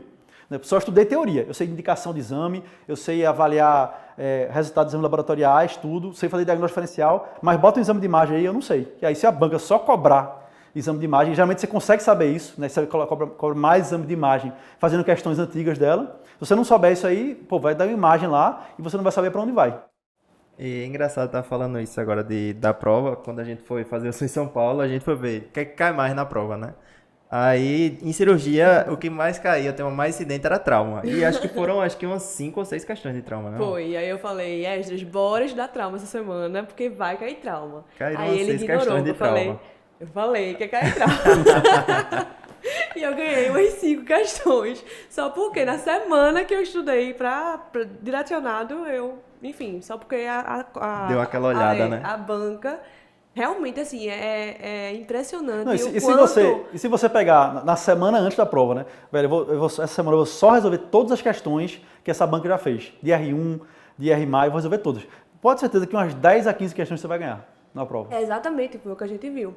Você vê que repete. A gente refez um bocado de questões na semana da prova, de que a gente ia fazer, direcionado realmente, e a gente viu, assim, que é gabaritado, é gabarito. Você faz a prova, a prova de anos anteriores, quando você chega no dia da prova, você vê a mesma questão, exatamente a mesma questão, cobrando um pouquinho diferente, camuflado de outro jeito, com outra imagem, com outra alternativa, mas o mesmo perfil. Aí você vê, caramba, velho, parece... Assim, como é que eles não pensam que eu refiz a prova do ano anterior, tá ligado? Eles não pensam, eles não foram estudantes não, porque todo estudante, né, refaz a prova, inclusive todo estudante refaz a prova do seu professor. Eu, pelo menos, quando estava na faculdade, e aí, sempre perguntava pra eles, e aí, como é que ele cobra? Aí ele sempre cobrava do mesmo jeito, professor. E a banca é exatamente a mesma coisa. Quanto mais preparado você está para o desafio, né, você falou, meu professor, ele tem um banco de questões, então eu vou estudar pelo banco de questões dele. Residência é a mesma coisa. Você conhece o banco de questões, né, e a forma daquela banca, você já está muito na frente de quem não conhece. Sim, sim. Mas assim, falando sobre um pouco, como a gente falou, se eu fizer qualquer cursinho, eu vou estar preparado para qualquer um. Até falando sobre a experiência que ele teve, inclusive, fazendo a revisão de neumétrico, que é uma coisa que tu frisou bastante. Sim, é verdade. Foi que ele, mesmo fazendo a revisão de neumétrico, que queira que não, é bem direcionada para essas PE, ele me ajudou muito nas provas que eu fiz fora, né? Fora de Pernambuco. Exato, porque a principal coisa, né, é questão. Sim. Entendeu? Questão. No final do ano você vai ter uma prova que vai ter um monte de questão. Exatamente. Né? Um detalhezinho ou outro vai mudar tal, a forma de cobrar, mas é questão. Como ele fez um montante de 13 mil questões, né? E aí, juntando também com a revisão do médico, acredito que deve ter sido... Ajudou muito a revisão, tipo, lembrava de alguma coisinha, tipo, aquele detalhe que você viu lá no começo do ano, você não lembra mais. E realmente me ajudou bastante, assim, ter esse acesso a tudo isso, ao banco de questões, etc. Mas, falando um pouco de revisão, muita gente se pergunta, né? Tô vendo as aulas... Já vamos pra revisão? Não, revisão não. Falando da revisão, falando das aulas, né? Falando das aulas, vale a pena eu fazer anotações durante as aulas? Vale a pena eu revisitar aquelas anotações? Até que ponto vale a pena, tipo, me prender à aula? Porque eu acho que cada um tem sua estratégia de estudo durante o assistir a aula, né? Cada um tem seu cacuete, né? Tem gente que só imprime os slides, vai grifando o que é importante, anotando um pouquinho lá. Tem gente que, né? Grifação importante, a página é toda amarela. Grifação importante, a página toda amarela, ou senão tem gente que transcreve, né, a aula do curso e etc. Ou senão faz mapas mentais e tal. Qual assim, existe realmente um método eficaz para eu conseguir memorizar melhor aquela aula? Ou fica a critério? Questão. Então pronto. Não, vamos terminar por aqui. Vamos falar fazer questão, pronto. Faça questão, acabou o episódio. Não, é um método assim que é muito tradicional, né? Eu acho que nossos pais nossos avós estudaram por resumo. Fazendo resumo. Né? Resumo. O mapa mental talvez seja uma coisa mais recente. Anotação de aula, tudo. Assim, isso é muito particular, né? Eu não tenho saco de fazer anotação. Não tenho saco de fazer resumo. Eu não tenho saco nem de grifar as coisas. Caramba. Então, eu sei que para mim o que funciona melhor, a revisão, é fazendo questão.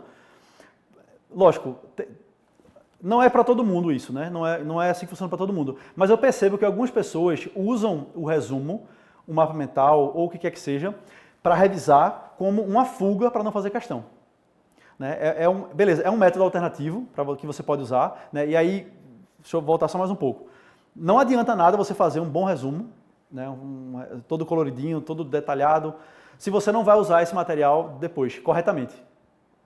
Eu não acho que reler um resumo é a melhor forma de você revisar. Tá? Para revisar, o interessante é que você faça alguma coisa que vá ativar a tua memória.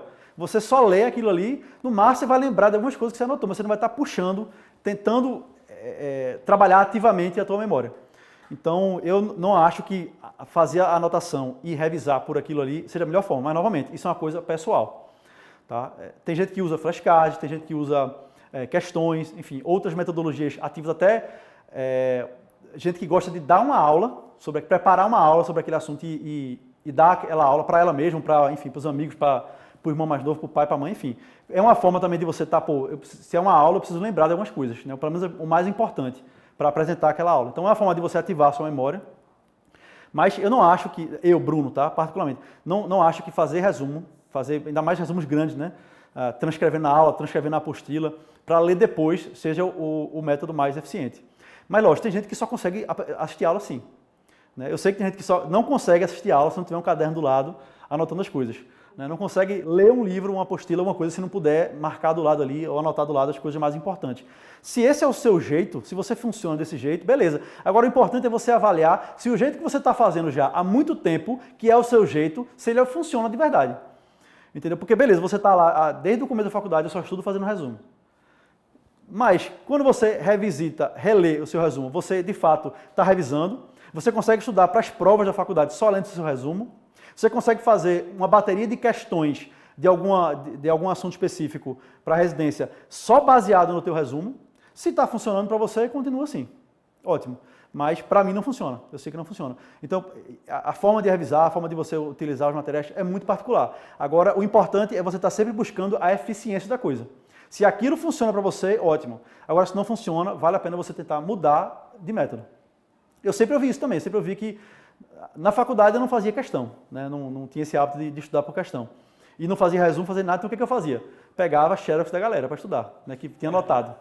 E nem sempre funcionava. Né? Às vezes funcionava, às vezes não funcionava, às vezes ia bem na prova, às vezes não ia. Mas quando eu tive que me virar, né, eu mesmo estudar para uma prova e tal, eu não tinha saco fazer resumo, então, velho, eu não tenho os resumos aqui, né, enfim, eu tenho um acervo de questões para fazer, um banco de questões que está ali, o comentário do professor revisando aquele assunto, então eu vou tentar esse método. E aí, né, com o tempo, lógico que não foi no primeiro ano de estudo para residência que eu percebi isso, mas com o tempo eu percebi que, velho, esse método é o mais eficiente para mim. E talvez as pessoas ainda não tenham essa consciência, mas eu acredito que seja o mais eficiente para 95% a 99% das pessoas. Né? Mas às vezes a gente quer um método que doa menos, né? Porque dói. Você fazia a questão lá e, velho, eu acabei de estudar esse negócio, eu errei, não é possível. Dói demais. Né, velho, eu estudei esse assunto já 2 vezes e errei de novo a questão. Inclusive acontece muito assim, eu já fiz uma questão igual a essa 2 vezes e eu errei pela 3ª vez. Né, velho, será que eu sou burro? Será que eu não aprendo? Isso dói, mas faz parte do processo. E às vezes a gente quer fugir dessa dor, né? Fugir dessa dor de, velho, será que eu não vou passar na residência? Será que eu não consigo aprender as coisas? E aí você vai para o método mais fácil, mais simples, que dói menos, que é, sem querer menosprezar, mas só ler ali o meu resuminho. Zona de conforto. Falando desse lance de doer, Ai, meu Deus. falar o exemplo de Rai, a gente fez 5 provas, né, ano passado, e acho que na primeira prova que a gente fez, caiu o índice de Bishop. Ai, meu Deus Aí, do céu. tipo, Me lembro que é isso aí mesmo. colo do útero, prepara o Meu colo do Deus, útero. ele lembra. Para tudo. Aí, ela me contou depois, que é isso aqui, não sei o quê, pô, isso nunca mais vai cair. A outra prova que a gente fez, caiu de novo. Aí ela fez, não é possível não vai cair de novo não. Então, se caiu 2 Caiu vezes de essa novo. merda, não vai cair mais. E aí, tipo, foi quando a gente tava em São Paulo, que a gente Aí fez caiu 2 nas 3 provas, provas. caiu nas 4 provas que a gente fez, caiu. E aí, Grava na isso outra aí, prova... índice de Bishop. Já anota. Vai cair. Não, caiu em 3 provas, aí na 4ª prova ela fez, pô, eu preciso saber o que é isso, me explica aí, vai amor, me explica. Aí eu expliquei a ela, caiu de novo e dessa vez ela acertou. Acertei. E foi assim, quando eu vi que eu acertei essa questão. Meu Deus do céu. Só pelo fato de eu ter acertado esse índice, meu Deus, eu acertei. Na Vera, finalmente. acertou na prova mesmo. Na prova mesmo. Na prova. É isso que é estudar para residência. Você vai se lascar o ano todinho, mas na prova você vai acertar. Entendeu? Se você... por mais que doa, né, por mais que precise ter uma resiliência de você entender, velho, eu fiz um simulado aqui, e meu primeiro simulado do ano, eu estudei, eu tô no cronograma, eu tô em dia com o cronograma do curso, eu tô assistindo as aulas, né, lendo as apostilas, e no primeiro simulado eu tirei 42. Ai, meu Deus. Dá uma dor. Nunca mais eu vou fazer simulado na minha vida. Dói. Nunca mais eu faço. E aí é aí onde começa a desandar a preparação. E o fato de doer também é muito engraçado, porque dói de verdade, assim. Eu me peguei... Machuca o ego, né? É, machuca. Demais. E assim, eu me peguei, também peguei Esdras nesse processo, porque a gente sempre tá muito junto nesse processo, assim, né? E me peguei muito reclamando quando eu errava a questão. Era do nada estar aqui fazendo questão, cada um fazendo, puta que pariu. Aí do nada ele, porra, é essa questão. Tipo, a gente tá tranquila, ele tá fazendo questão no canto dele, eu tô fazendo questão no meu canto. Do nada ele solta um xingamento assim, essa merda, não sei o quê. Errei de novo. Tipo, errei de novo. O que foi, amor? Essa questão, não aguento mais esse assunto, tô nem aí. Aí no outro dia ele, vou fazer de novo. Esse é o caminho. E Não, aí ele mas xinga de verdade. Você erra, corrige o E erro outra coisa. e dá certo depois, Exatamente. né? Você não pode ter vergonha, entendeu? Você não pode ter vergonha de, velho, fiz um simulado aqui e se alguém perguntar quanto é que eu tirei. E outra coisa, pra mim mesmo, às vezes você tem vergonha de você mesmo, né? Pô, eu fiz 6 anos de faculdade, eu eu tô em dia com o curso. O que é que eu tava fazendo esse tempo todinho? Né? A sensação que eu tinha era essa. Meu irmão, onde é que eu passei os últimos 6 anos da minha vida? Que eu não consigo acertar 40% de um simulado de medicina, né? Dói A única demais, coisa que eu incomoda, sei. e dá a sensação de, meu irmão, não vai dar certo, eu vou abandonar esse negócio, eu não vou falar pra ninguém porque eu não vou fazer mais prova. E aí eu vou seguir só nas aulas, nas apostilas, porque não dói. Mas todo mundo sabe, né, que você só vai crescer, só vai evoluir se você sentir aquela dorzinha, aquele incômodo. E aí exatamente isso que você falou, xinga. Errei a questão, você xinga, bate na mesa, mas você ganhou uma coisinha, ganhou um aprendizado, uma experiência. Na outra, você pode ser que erre de novo, uma questão muito parecida. Você xinga, bate na mesa de novo. Mas na terceira, na quarta, você não vai errar mais não. Eu tenho certeza que na quarta vez você já tinha decorado o índice de Bishop completo. Né? Quando indicar misoprostol, né? Tem isso aí. É isso. A citocina, não sei o quê. A citocina, Pra tal. saber mais tem que procurar o Dr. Francisco Berto, né? Exatamente. Mas assim, é estudo, né? Na verdade, não só estudo, aprendizado é repetição. Repetição. Não importa se eu estou estudando para uma prova de residência, não importa se eu estou num trabalho, não importa se eu estou um idioma, aprendendo um novo idioma, é repetição. Eu tenho certeza que o médico, quando sai da faculdade, ele vai dar o primeiro plantão dele, ele se enrola várias vezes para entubar. Pode até ter entubado na faculdade algumas vezes, mas no plantão ele vai se enrolar várias vezes. E lá para a 15ª tentativa, pronto, agora eu estou seguro. E hoje eu entubei uma pessoa, né? E eu me enrolei. Pois é. Não importa o que é repetição. E aí tem gente que vai, eu entubei 2, 3 vezes, não consegui, velho, eu vou passar sempre pro colega, não vou fazer mais isso não. E aí deixou de aprender, né? Deixou de seguir a curva de aprendizado, que é o normal para todo mundo. Não é você que, eu não consigo entubar da 2ª, da 3ª, da 5ª vez, eu não consigo acertar uma questão da 2ª, da 3ª vez. Não, é você, é todo mundo. Entendeu? E aí é ter essa consciência, velho, isso aqui faz parte do meu processo. E não simplesmente vou deixar de lado porque isso aqui eu não gosto, eu não quero sentir essa dor, né? Esse incômodo. Tem a frase que eu gosto muito, que é loucura fazer a mesma coisa sempre e esperar resultados diferentes. Então, acho que é basicamente isso, né? Tipo, você continuar se preparando para um concurso, que a residência médica é um concurso, né? É uma prova que você tem que fazer. Da mesma forma que o ensino é feito há anos e anos e anos, que os nossos avós faziam daquela coisa de ler, de fazer resumo, de não sei o que, de transcrever, não existe mais, né? Hoje em dia, acho que cada vez mais, como tu falasse, as faculdades de medicina estão aumentando a quantidade de vagas, a concorrência aumenta, então você tem que estar cada vez melhor preparado. Não só para a prova de residência, mas para a vida, né? Para a vida médica. Para tudo, né? Tá mais concorrido. E até o próprio médico, né? Sem querer desestimular nem nada, o próprio médico, quando ele vai no plantão, quando ele vai no consultório, o paciente ele está mais informado. Sim. Né? Ele está mais consciente das coisas. Então, ele acaba sendo mais exigido. O médico acaba sendo mais exigido. Então, é exatamente isso, né? Você entender, velho, eu vou talvez passar um constrangimento aqui, ele vai perguntar uma coisa que eu não vou saber responder, né?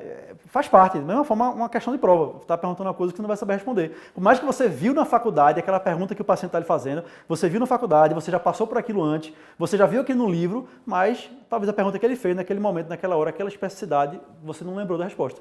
Mas eu duvido que se alguém perguntar de novo a mesma coisa, você não esquece. Porque foi aquela dorzinha que você sentiu, né, aquele incômodo que você sentiu que fez você dar importância para aquilo ali. E a questão é isso. né? Errei, velho, índice de bicho, putz, grila, tal. Você dá importância para aquilo ali. Se você não dá importância, você não vai aprender, vai ficar de lado. Né? É por isso que eu até falei, né, nas outras vezes que a gente conversou, eu gostava de errar questão, eu adorava. Se eu acertasse uma questão, eu pensava no meu preparo, né? Lógico que na prova não, no meu preparo. Se eu acertasse uma questão, eu ficava chateado, porque, velho, não aprendi nada com isso aqui. Para mim não mudou nada. E eu acertei uma questão, eu já sei. Então, não é que eu perdi meu tempo, mas eu podia estar errando e aprendendo. Eu podia estar fazendo questões mais difíceis e aprendendo cada vez mais. Então, o erro, de fato, é aquela sensação ruim, de incômodo, velho, eu errei, isso aqui eu vou tentar prestar mais atenção para não errar mais. É isso que vai fazer você acertar cada vez mais questões ao longo do tempo. E às vezes você acaba errando por detalhe, né? Toda vez, tipo, com a mesma questão, aí você erra, pô, aquele detalhe que eu errei. Aí você repete aquele detalhe e aí... Exatamente, às vezes duas alternativas muito parecidas, né? E você fica na dúvida, marca aí, pô, já entendeu que o problema tá, quando cair parecido com isso aqui, eu já sei que o direcionamento é para esse outro lado, né? Você vai refinando, né? As questões servem muito para você ir refinando o seu conhecimento também ao longo do tempo. Falando um pouquinho mais sobre erro, né? Essa parte de erro, o pessoal fala muito sobre um caderno de erros, né? E quando eu errar, eu vou anotar e eu vou ter um caderno de erros. Essa estratégia é uma boa estratégia? O que é que tu acha Foi o que disso? me fez ser aprovado em anestésio, estudando 2 meses e meio, caderno de erros. Como eu falei, eu fiz uma estratégia de fazer muita questão, né? Eu não estava tão preocupado em assistir aula, em fazer teoria. Eu fiz muita questão. E eu tinha uma meta de fazer no mínimo 4 provas inteiras por semana. Essa era a minha meta. Às vezes eu fazia até mais. Quando eu fazia menos, eu tentava compensar na outra semana.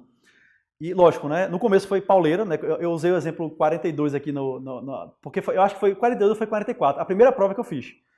Faltava 2 meses para a minha prova, acho que 2 meses e pouquinho, e eu tinha 44, né, no meu primeiro simulado que eu fiz. Então eu sabia que eu tinha que acertar 70 para cima para garantir. Isso quando tu já era nefrologista? Não, quando eu estava estudando para anestésio. Ah, quando tu já... Na última vez, né? Então, Exatamente, já nefrologista. Acertei 40 e poucas, 42 ou foi 44, algo assim. E eu tinha ainda quase 30 questões para crescer, né, ao longo desses 2 meses e pouco de preparo. Então, eu já tinha ouvido falar dessa técnica, eu acho que eu nunca tinha usado antes, mas eu tinha ouvido falar dela. E naquele momento fez sentido para mim, velho. Eu preciso aprender rápido, eu não posso ficar perdendo muito tempo. Né? Eu tenho pouco tempo de estudo, eu não posso perder muito tempo. Então, se eu errei uma questão, eu preciso entender de fato por que eu errei, para eu não errar mais 2 ou 3 vezes, eu errar no máximo mais uma vez, porque eu tinha realmente pouco tempo. Então, doença da via biliar. A questão perguntou sobre diagnóstico diferencial de doença via biliar. Não vou lembrar de todos aqui, mas coledocolitíase, síndrome câncer de papila, né? Esses diagnósticos diferenciais. Qual é a clínica, quais são os achados, quais são os outros exames que eu tenho que saber para fazer esse diagnóstico diferencial. E se eu não sabia isso aí na hora da questão, eu já fazia uma coisa bem objetiva. Diagnóstico diferencial de doença via biliar. Exames laboratoriais. Ou quadro clínico do paciente. E anotava tópicos assim, pronto. Isso aí já foi. E aí, só anotava o tópico, tu não destrinchava. Não era resumo. Qual é o diagnóstico diferencial, né? Não vou fazer um resumo sobre doença via biliar. Vamos lá. Epidemiologia. Não era isso. Isso aí era eu perderia só muito o que eu errei, era só da diferencial. questão. Se a questão me perguntou diagnóstico diferencial de doença via biliar, eu anotava lá quais são os principais diagnósticos diferenciais e como é que eu faço para diferenciar cada um deles. Só. Próxima questão. Eu já fiz um vídeo no YouTube sobre caderno de erros, eu acho que eu usei o exemplo do aleitamento materno. Né? Sempre tem pergunta, qual a diferença da composição do leite materno para o leite de vaca? E isso eu sou ruim de decorar. Então, errei algumas vezes. Aí, na segunda vez que eu errei isso aí, eu falei, velho, isso aqui tem que estar no meu caderno de erro, eu não posso errar de novo isso aqui. Então, eu anotei. Leite materno tem isso e isso mais do que o leite de vaca. O leite de vaca tem isso e isso mais do que o leite materno. E quando tu revisitava esse caderno? Pronto, e aí eu tentei organizar, ele ficou muito mal organizado, mas eu tentei organizar ele de uma forma que depois eu devia até ter trazido para mostrar, mas eram blocos de papéis. Ainda existe, Veja, existe, está guardado. Eram blocos de papéis que eu grampeava. Preguiça de comprar caderno, pegava bloco de papel A4 e saía grampeando. Então esse aqui é o caderno de clínica médica, esse é o caderno de pediatria, esse é o caderno de cirurgia. E aí de clínica médica era um pouco mais divididinho, né? Reumato, nefro, cardio, mas assim, eu botava na primeira página, nefro. Caiu uma questão aqui sobre doença de lesão mínima, que eu não soube responder na prova de acesso direto, né? É uma vergonha, né? Um nefrologista não sabe responder, mas às vezes acontece. Às vezes a coisa é muito específica para a prova. Então, pô, caiu uma coisa, doença de lesão mínima. Isso na última vez, velho. Na última vez. Mas, velho, é o que eu tô falando. A vida é muito diferente da prova. Acontece. Acontece. céu, velho. A vida é muito diferente da prova. Então, pronto, caiu uma coisa ali que eu não sabia. Eu não vou estudar síndrome nefrótica, diagnóstico diferencial de síndrome nefrótica. Não vou fazer um resumo sobre doença de lesão mínima. O que é que essa questão me perguntou sobre doença de lesão mínima? Pronto, ela me perguntou isso aqui, eu errei isso aqui, pronto, isso aqui eu não erro mais não. Tá anotado aqui, pronto, próxima. Aí, na outra prova, a questão seguinte era uma questão, por exemplo, de cardiologia. Aí eu já passava as duas páginas assim, para ter um espacinho para nefro e botava outro tópico ali, cardiologia. Deixava um espacinho para nefro para continuar depois. Era muito bagunçado. Aí botava lá, cardiologia. Aí perguntou sobre o quê? Sobre insuficiência cardíaca. Drogas que alteram a mortalidade. Errei, velho. Quais são as drogas que alteram a mortalidade? Pronto, isso aqui não erro mais não. E se eu errar, eu não vou voltar no livro, não vou voltar na aula. Eu sei que eu tenho um caderno de erros que tem lá, clínica médica, e tem uma página lá perdida falando sobre cardiologia, e lá tem essas medicações que alteram a mortalidade. Aí errei a questão, muitas vezes eu não assistia comentário do professor, muitas vezes eu não, enfim, só ia lá no meu caderninho, ó, isso aqui eu já sei porque eu errei, eu não vou nem perder mais tempo, para a próxima.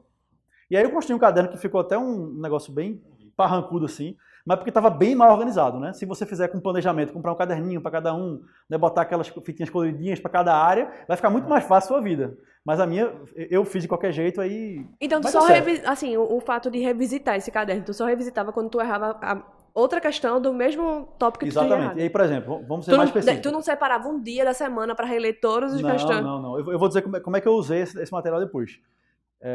Pronto, aí eu estava fazendo, né? E aí pronto, tinha lá um tópicozinho, cardiologia e insuficiência cardíaca, né? Um subtópico, insuficiência cardíaca. Aí tem lá os medicamentos que alteram a mortalidade. Mas dentro da insuficiência cardíaca tem algum outro tópico lá, os exames que se pedem depois do paciente ter a primeira descompensação.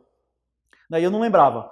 Então, é um tópico a mais da insuficiência cardíaca que eu não lembrava e ia lá anotava embaixo mesmo, bagunçado, de qualquer jeito. Né? Só para eu saber que, velho, tem um tópico ali de insuficiência cardíaca, então se tiver alguma coisa, alguma questão de IC que eu não souber responder, é possível que esteja lá. Se não tiver lá, eu completo. E lógico, né? Aí eu já tinha um certo discernimento para entender. Velho, caiu uma questão aqui sobre genética do câncer de, sei lá, de tornozelo. Velho, isso nunca mais vai se repetir na vida. Isso foi uma aberração. Entendeu? Eu já tinha esse discernimento porque eu já tinha feito. Que nem a questão então, velho, eu não vou perder meu tempo com isso não, velho.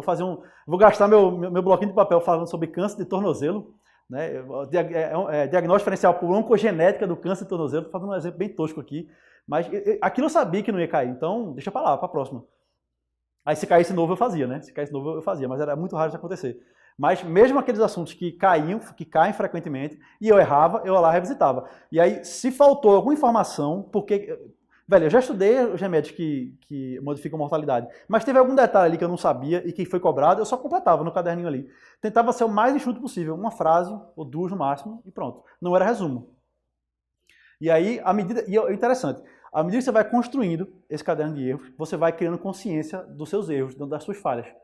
Pô, eu já fiz questão, já anotei caderno de erros sobre doença de lesão mínima, sobre insuficiência cardíaca, sobre aleitamento materno, sobre doença biliar. Então você vai criando consciência, velho, esses assuntos aqui eu tô meio devagar. E além disso, esses assuntos aqui caem em prova. Esses assuntos são importantes. E além disso, eles são perguntados assim, eles caem assim. Você vai anotando isso aí, baseado na questão, você vai ganhando muito mais consciência durante o seu estudo. Então, você vai cada vez refinando mais. E aí, no final, na última semana, na semana da véspera da prova, eu tinha um caderno grandão, né, que era grande porque era bagunçado. Né? Às vezes eu escrevia uma frase aqui, aí eu dava 4 dedos e escrevia outra, né, era bagunçado, então ele ficou grande. Mas assim, vou dizer que tinha, sei lá, umas 150 páginas, vou chutar, 100, 150 páginas. Mas se você fosse enxugar, botar no Word, não dava 20. No documento de Word, né? Não dava 20 páginas. Aí eu peguei e reli aquilo tudinho na véspera, na semana da véspera, e pronto. Foi como é que eu revisitei o meu caderno de erros. Assim, pontualmente. Mas eu sempre revisitava ele cada questão que eu errava novamente. Entendi. Interessante, porque falando, me lembra tipo aquelas cenas que a gente vê nos filmes dos cientistas, né? Que eles têm um gravador e faz experiência 1, deu errado por causa disso.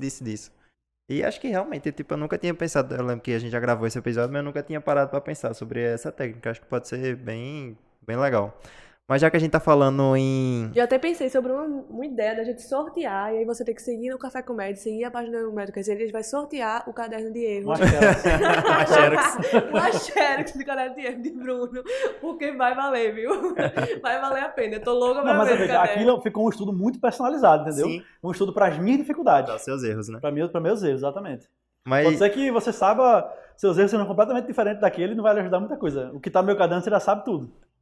Mas já que a gente tá falando em revisitar, como é que eu reviso? Qual que é a melhor forma de revisar? Além das questões. Além das As questões... questões não existem, a gente tem que entender. Mas é porque Não, assim, veja, hoje mas- a gente fala em flashcards, fala em outras técnicas de estudo, né? Isso. Flashcard é bom porque ele é um método muito rápido, né? E ele ativa a tua memória, né? Ele faz com que você gaste energia para tentar desenvolver um raciocínio ou acertar uma pergunta. Eu acho E é um método rápido. flashcard mais doloroso do que A questão. a questão. Porque você, tipo, às vezes ele pergunta, sei lá, qual a cor da caneca? Você não lembra nem que existe uma caneca. Mas acontece, Aí, tipo, velho, é mais acontece. doloroso ainda. Tipo, falando isso, ano passado, tipo, fazia os flashcards. E às vezes eu fazia, pô, toda vez eu ia esses flashcards, toda vez eu erro. E, tipo, o flashcards demora, às vezes demorando, quando ele é muito simples, demora mais pra você acertar. Então, tipo, era 10 vezes eu fazia, pô, agora eu sei. Aí, era, tipo, 4 coisas, eu sabia as 4 coisas. Aí, tipo, o ganho, quando você acerta, é maior, a E emoção você é doloroso, maior. você, quais são os 4 tipos, não sei o que, aí você, 4 tipos, aí você tem que tirar da sua cabeça, não é a alternativa, que já tem os 4 tipos, você vai... Mas o interessante do flashcard é isso. Velho, quais são os... É você pensar. Imagina, você revisar por um resumo que já está tudo escrito lá. Os 4 tipos são esses. Se alguém te pergunta... É muito provável que você acabou de revisar pelo teu resumo os 4 tipos. E alguém te perguntar, você não vai saber quais são os 4 tipos.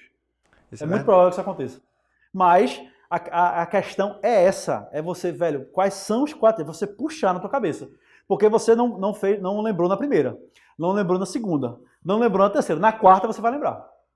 Entendeu? Agora, se você ler 4 vezes seu resumo, é possível que você mesmo assim ainda não lembre. Porque você não está gastando, você não está puxando na sua memória. Você só está lendo aquilo ali, entendeu? E é interessante que tem Meio estudos passivo, que né? falam sobre isso, né? Que, tipo, inclusive as pessoas que estudaram por resumos, elas se sentem mais confiantes do que aquelas que estudaram por questões, por métodos ativos de aprendizado, né?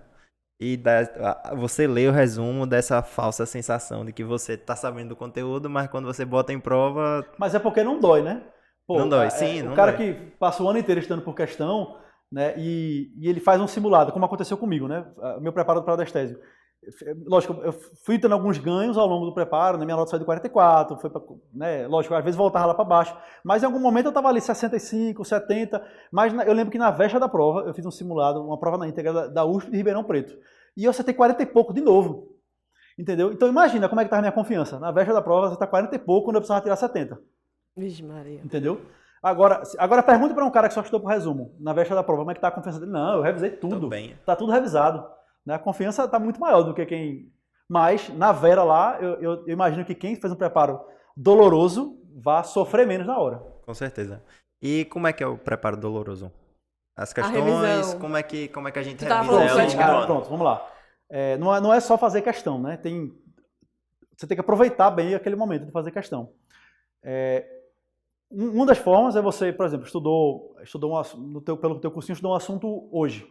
Né? E aí dentro do teu cronograma, que não necessariamente vai ser igual para todo mundo, né? Pode não ser, pode ser, cada um às vezes prefere adaptar para a sua rotina. Daqui a um mês eu preciso revisar de novo aquele assunto que eu estudei há algum tempo atrás. E aí eu vou fazer questões. Qual é o interessante aqui? Né? Beleza, eu preciso revisar tal assunto. Você não precisa fazer 200 questões daquele assunto, 100 questões daquele assunto. Porque às vezes eu sentia isso no começo, nas minhas primeiras preparações. Velho, eu só vou me sentir seguro daquele tema quando eu fizer 300 questões daquele assunto. Porque eu vou deixar de estar errando, sei lá, 7 questões a cada 10 para estar errando, vou estar deixando de acertar 6, 7 questões a cada 10 para estar acertando 7, 8, às vezes 9 questões a cada 10. Aí eu vou ficar seguro. Mas isso é um erro, porque nessas 200 questões que você fez de um assunto, você podia ter feito... você podia ter separado 10 assuntos e feito 30 questões de cada um. Você revisou muito mais assuntos. E aí, numa próxima revisão, você faz mais 20 questões, 15 questões daquele assunto e você vai seguindo revisando vários temas ao longo do ano inteiro. ao invés de você gastar uma energia enorme fazendo um monte de questões num tema só. Por isso que eu acho que a estratégia de simulado e prova na íntegra é a melhor de todas para revisar. Porque você vai estar o tempo todo fazendo várias questões de vários assuntos, de várias bancas diferentes, que são perguntadas de várias formas, então você vai estar o tempo todo se testando, né, evocando da tua memória o que você sabe, o que você não sabe, e vai estar vendo aquela coisa de várias formas diferentes. Se você só ler o seu resumo, você vai estar vendo sempre do mesmo jeito, sempre do mesmo jeito. Então, se aquele resumo não for bom, você se lascou, porque é o que tem ali. Mas quando você vai fazendo questões e questões e questões através de simulados ou prova na íntegra, ou até baterias de questões de determinados assuntos, né? Você separa ali algumas bancas que tem aquele assunto, você está vendo você está revisando aquele assunto de várias formas diferentes. Perguntar de forma diferente, às vezes é uma imagem, às vezes é um caso clínico, às vezes é uma pergunta mais direta, né? E você vai puxando da tua memória todas as formas possíveis daquele assunto ser abordado. Então, você não só está puxando, você está revisando ativamente, puxando a tua memória, como você está estudando de novo, revisando o tema de várias possibilidades, formas possíveis de estudo. Né? Agora, Bruno, qual é o cronograma certo, a revisão, o esquema de revisão ideal? Novamente, isso é muito particular. Mas tem estudos que mostram que, pela curva de esquecimento, que se você conseguir fazer uma revisão 24 horas depois de estudar, 7 dias, 14 e 28, a tua curva de esquecimento ela vai ser muito menor do que alguém que estudou uma vez há um mês atrás. Você vai lembrar de muito mais coisas se você revisar aquele conteúdo 7, aí 24, 7, 14 e 30 depois. Então esse é um esquema bom, né? um esquema inclusive que a gente aplica no médico residente, né? E através de questões, essas revisões passadas, através de questões.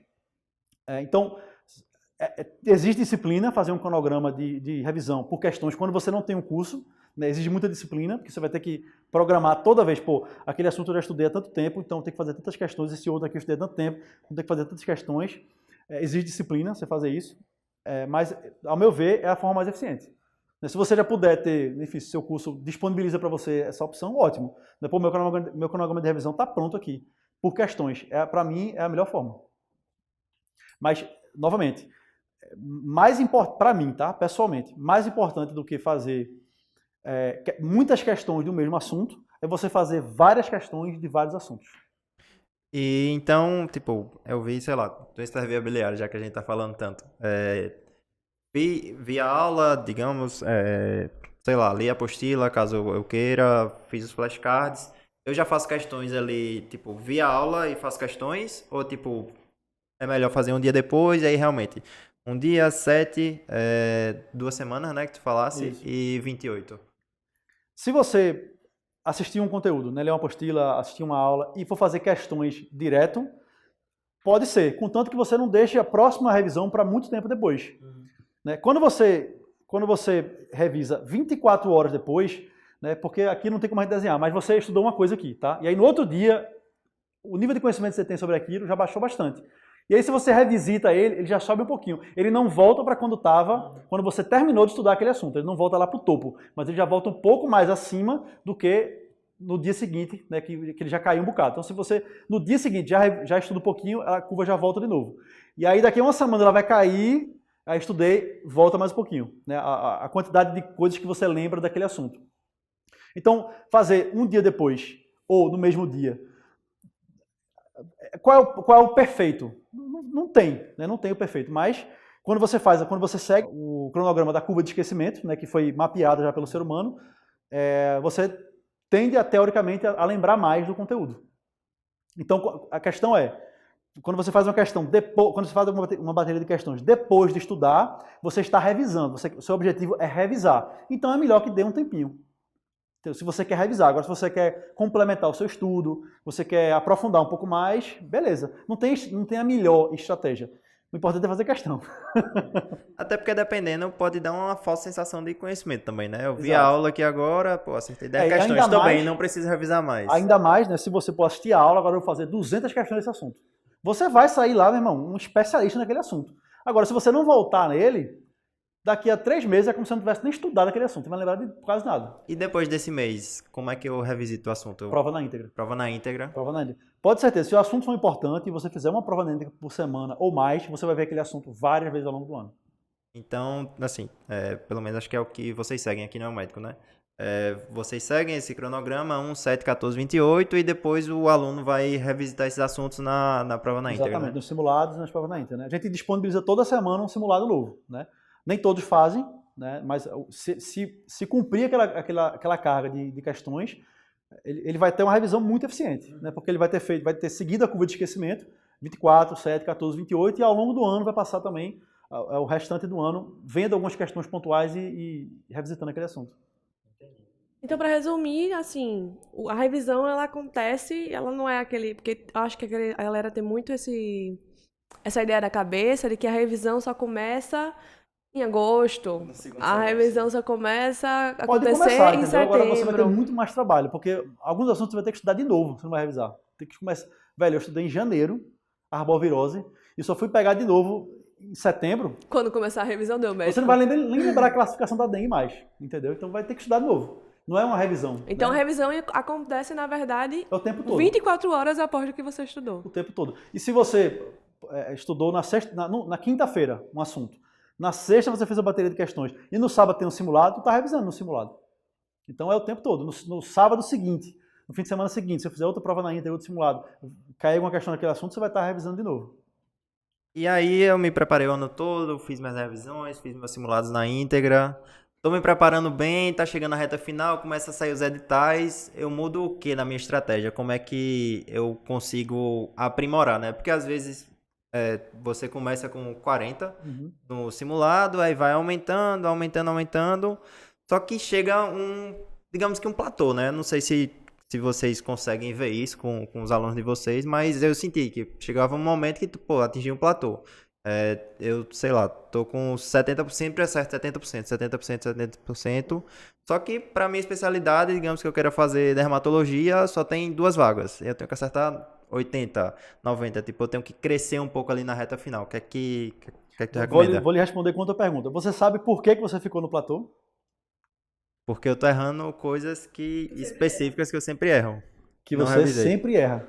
Entendeu? Então, se você está sempre errando aquela coisa, é esse refinamento, esse detalhe que vai fazer a diferença. Né? Realmente, tem assuntos que são muito difíceis para todo mundo. Né? Para mim, tem alguns assuntos da cirurgia que eu confesso que eu fui para a prova, velho, desisto. Isso aqui eu não vou aprender nunca e deixa para lá. Ou naquele momento eu não tenho tempo para aprender aquilo ali.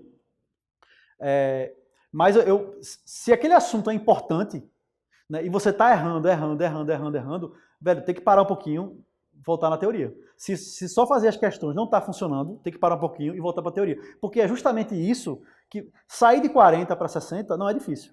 De 60 para 70 é um pouco mais trabalhoso. Agora, vá de 70 para 75, o trabalho que é. 75 para 80, velho, é muita relação. Entendeu? Então, é o refinamento. Ó, eu acerto 70% das questões, você está acertando praticamente todas as fáceis e todas as médias, praticamente. As difíceis você está pecando. Ou você está acertando as difíceis dos assuntos que você domina e está errando as médias de um assunto que você não conhece muito bem. Então aí é fazer esse refinamento. Pô, eu estou acertando questão média de um assunto que não é tão difícil, eu vou lá voltar para aquele assunto. Isso aqui eu não posso errar. Né? E até a gente colocou um recurso no nosso banco de questões esse ano, que você consegue ver, acho que desde o final do ano passado, na verdade, você consegue ver o percentual de pessoas que marcaram aquela resposta. Então, pô, se todo mundo está acertando isso aqui e eu estou errando, significa que esse assunto é fácil e eu que não sei. Então, aquilo ali eu tenho que refinar, eu tenho que dar uma voltada na teoria, acessar um conteúdo mais rápido, né, ou talvez trabalhar uma bateria de questões daquele assunto específico, para você ganhar mais know-how, para você ganhar mais conhecimento naquele assunto específico. Né? Da mesma forma, se tem um assunto que todo mundo está errando, né? Pô, todo mundo erra, e inclusive você, mas você quer sair daquele platô de 75, quer começar a puxar os 80, tu vai ter que acertar as questões que todo mundo tá errando.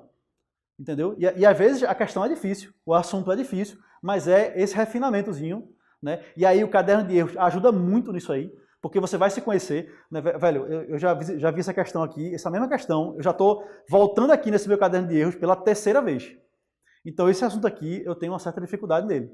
Né? Talvez se eu aprimorar meu conhecimento nesse caderno, nesse assunto, eu vou acertar as questões seguintes e não vou precisar mais voltar nele. E aí já é um ponto a mais que eu estou ganhando. E aí vai refinando, ajustando. Não é fácil sair de 70 para 75 e mais difícil ainda de 75 para 80. Mas é refinamento. E aí é uma coisa muito pessoal. Né? Não é quem acerta 70 sabe a mesma coisa de quem acerta 70. Todo mundo que acerta 70 sabe a mesma coisa. Não. Às vezes um cara que acerta 70 sabe muito bem um assunto que é difícil para a maioria. E outro cara que acerta 70 tem dificuldade em assuntos que são fáceis. Entendeu? Aí você vai ter que refinar de acordo com quanto você se conhece. E aí o bom de fazer questões e o bom de fazer caderno de dias é que você vai se conhecer. E aí você vai refinar para o que você precisa. Não o que é que eu preciso fazer? Quais são os assuntos que eu preciso aprender? Quais são as questões que eu tenho que fazer para tirar 70, 75? Não é isso, é o que você precisa para tirar 75, 80.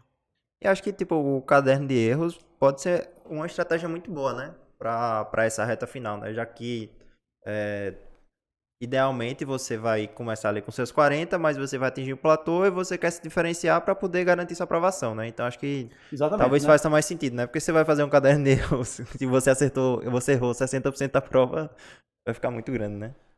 Lógico, o ideal de você fazer um caderno de erros é no computador. Por quê? Porque à medida que você vai acertando as questões, não faz mais sentido aquele assunto estar no caderno de erros. Porque é caderno de erros. Se você não erra mais, apaga aquilo ali. Entendeu? Então, se você fizer no computador, no Word da vida, no bloco de notas, fica muito mais fácil de você só seleciona ali, velho, esse assunto não precisa estar mais aqui no meu caderno de erros. Eu não estou mais errando, e aí você apaga. E aí no final do ano ele não vai ser tão grande, porque você vai ter filtrado, limpado ele todinho. O meu ficou bagunçado, ficou grande porque eu fiz no papel, na mão. Então, muita coisa riscada lá, né, tal. Mas voltando para o assunto da reta final, óbvio, né? Se você, sei lá, selecionou 2, 3 bancas que você vai fazer aí no final do ano, você tem que fazer todas as questões de acesso direto e até de R+, se você tiver tempo, daquela banca. Separar. Você não precisa acertar todas, mas você tem que ter a consciência de que algumas questões do R+, vão cair no acesso direto. Porque são aquelas questões difíceis, né? Toda prova tem 60% mais ou menos de questões fáceis, 20 questões médias e 20 questões difíceis. Essas 20 questões difíceis podem estar na prova de R+, de algum ano anterior, que não foi cobrado só na R+. Então tu já vai se garantindo aquela questão difícil, todo mundo vai errar. E qual a prova de R+, que eu vou escolher? Ter todas as especialidades na vida. Clínica, se você tiver tempo, faça todas. Clínica, cirurgia, pediatria. Agora não precisa fazer, lógico, você não precisa fazer todos os anos, né?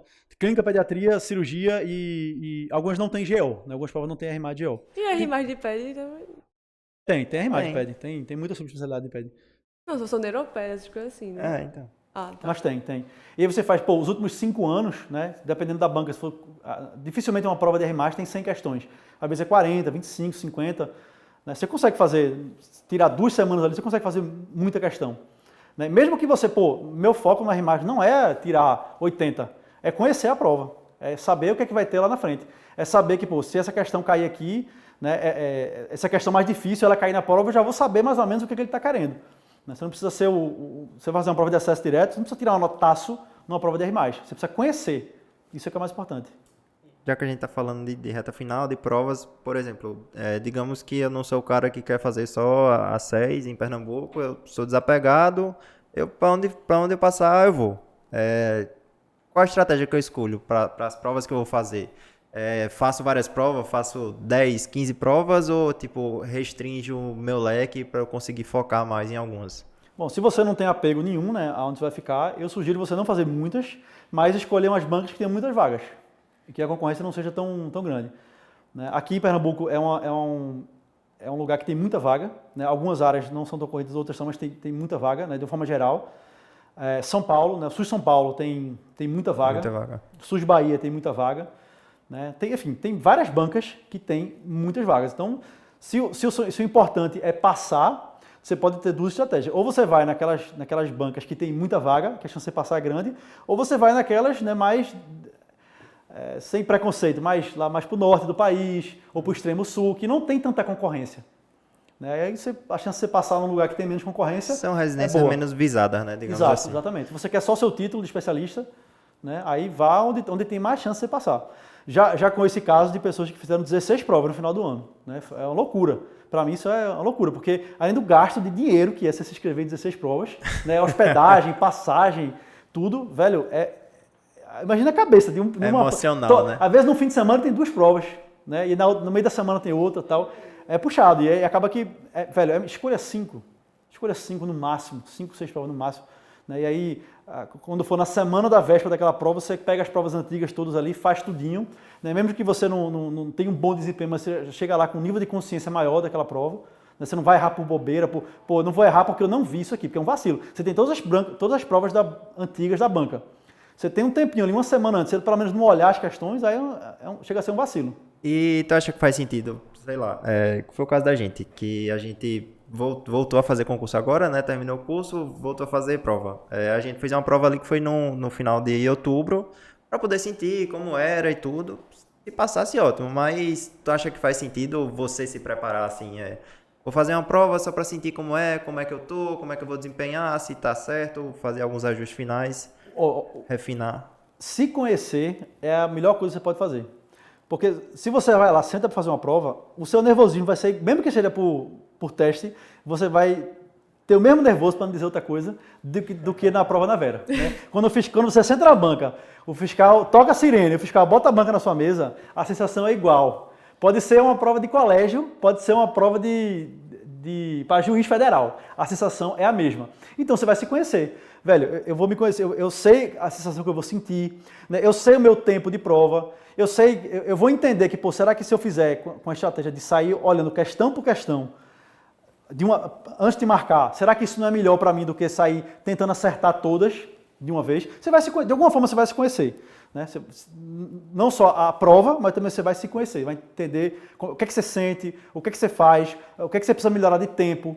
Né? Então, super válido fazer. É engraçado tu falar isso, porque a gente acabou fazendo uma prova, não que é a nossa preferência, a banca de preferência, só porque era a primeira prova do ano e a gente queria se testar, né, como ele falou. E era só um teste, mas eu fiquei muito nervosa, tive uma dor de barriga no meio da prova. Acontece. E foi desesperador. E, tipo assim, não foi nem no meio da prova, foi nos 10 primeiros minutos e eu não podia sair, que só podia ir no banheiro a partir de 1 hora. Mas geralmente é assim mesmo. Depois de 20 minutinhos você já tá mais, né, 20 minutos já tá mais relaxado. Exatamente, foi nos 10 primeiros minutos, eu só podia ir no banheiro a partir de 1 hora, eles só liberaram o banheiro a partir de 1 hora. Eu supliquei pra fiscal pra ir no banheiro, eu fiz, pelo amor de Deus, eu preciso ir no banheiro, eu tava... Vá por mim, né? Deixa eu ir no banheiro. Vá por mim, você não vai querer que eu fique aqui. Aí ela teve que falar com o chefe dos fiscais, aí eu fui liberada, e era só um teste, e eu fiquei impressionada o quanto eu fiquei nervosa. E quando eu fui pra prova, que teoricamente tava valendo pra mim, eu não tava tão nervosa quanto eu tava na minha prova teste. Você já sabia o que você ia esperar, né? Então não é tão surpresa, aí você fica mais...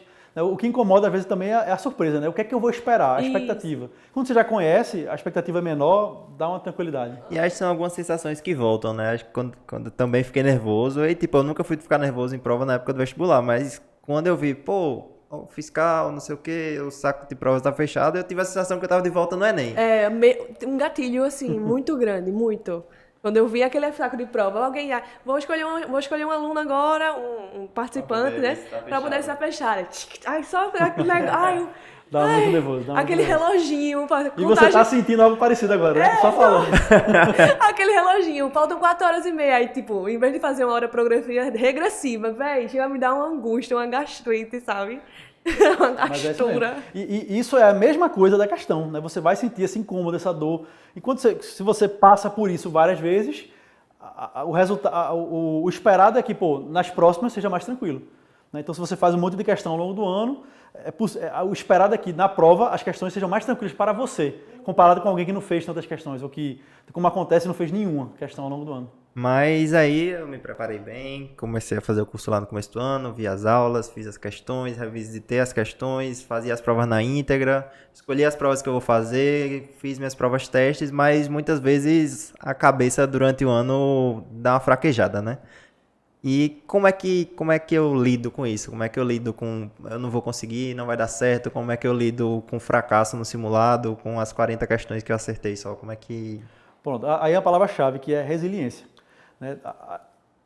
Você vai passar um monte de aperto no seu preparo. Seja as decepções com as suas notas, a sensação ruim, seja o fato de atrasar o cronograma, seja o fato de que achou que ia conseguir fazer um planejamento e quando viu, deu tudo errado aquele planejamento. Vai ter um monte de coisa ruim que vai acontecer ao longo do teu preparo.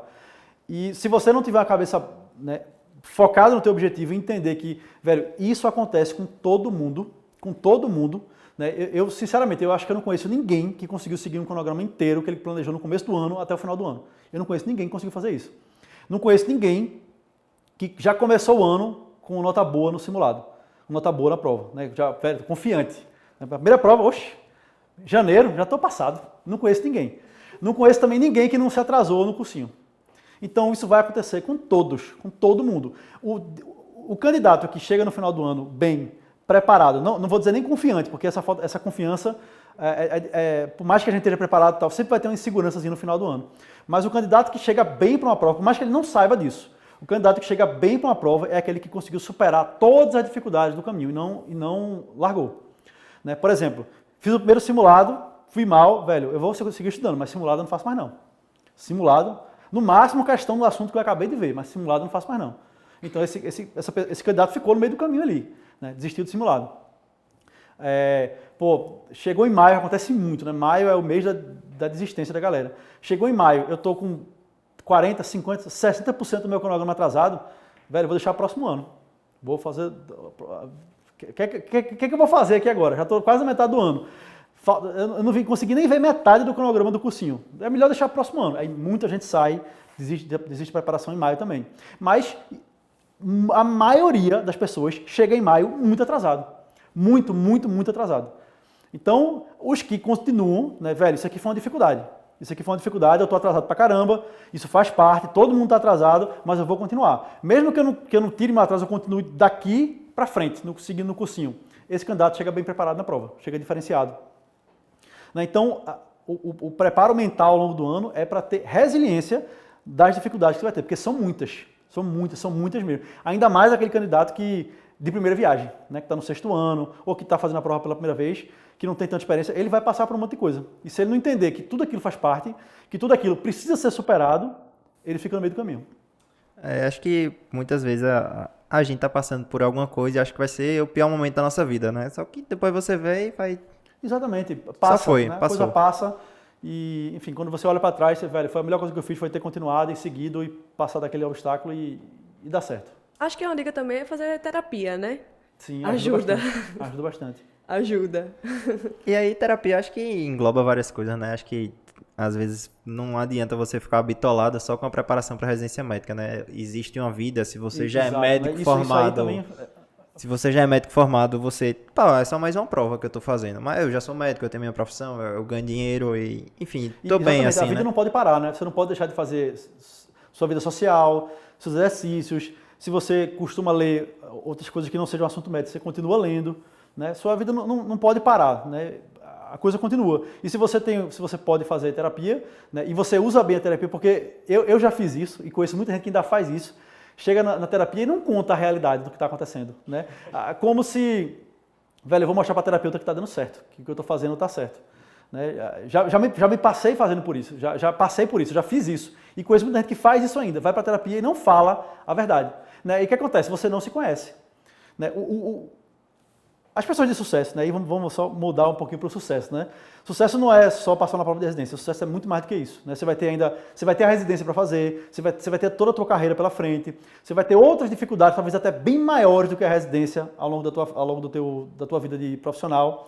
Então você vai passar por um monte de coisa. E quem consegue chegar lá, depois da prova de 5, 10, 15, 20 anos depois, como profissional de sucesso, renomado, feliz, realizado, é aquela pessoa que se conhece, que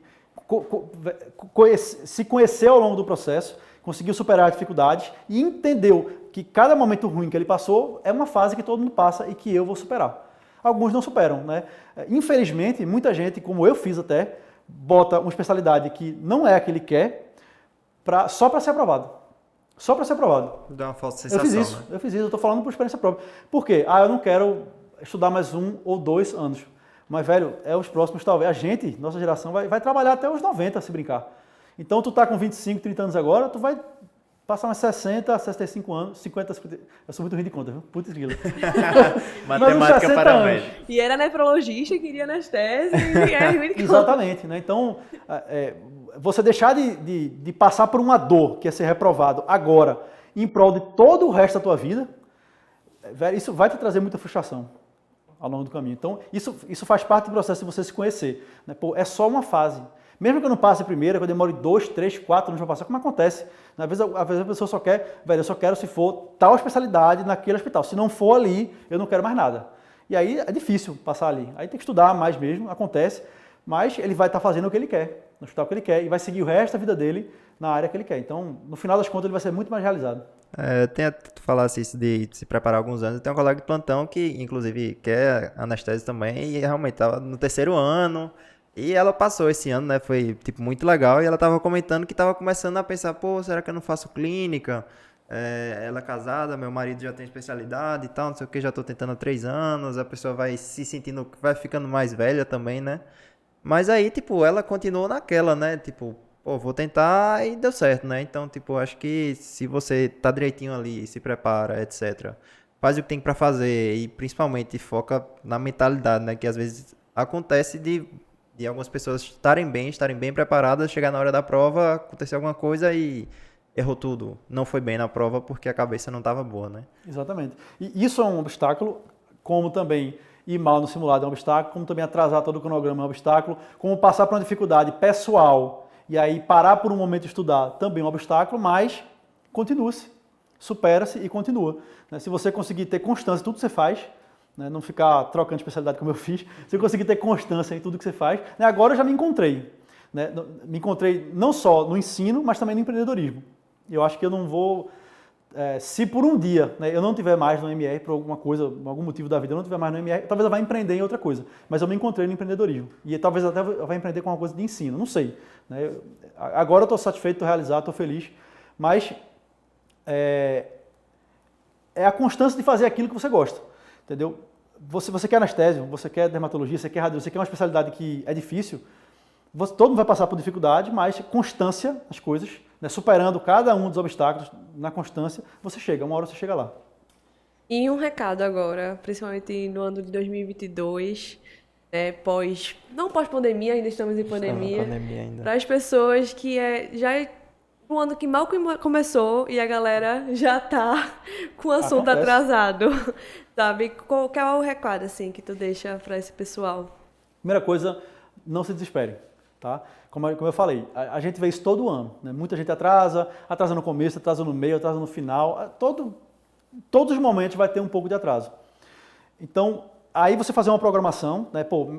Meu tempo permite com que eu estude tudo que eu estou atrasado e fique em dia agora, ou meu tempo só permite seguir acompanhando o cronograma do meu curso, as coisas para frente. Se você tiver tempo de revisitar tudo, encaixa uma programação ali de que, vou estudar, sei lá, 4, 6 horas a mais por semana, só para tirar o atraso. E aí lá para abril, maio, você conseguiu tirar o atraso. Se não, se você não tem tempo para isso, velho, siga. Estudar quem passa na residência não é a pessoa que estuda mais conteúdos, é a pessoa que passa mais tempo constantemente estudando.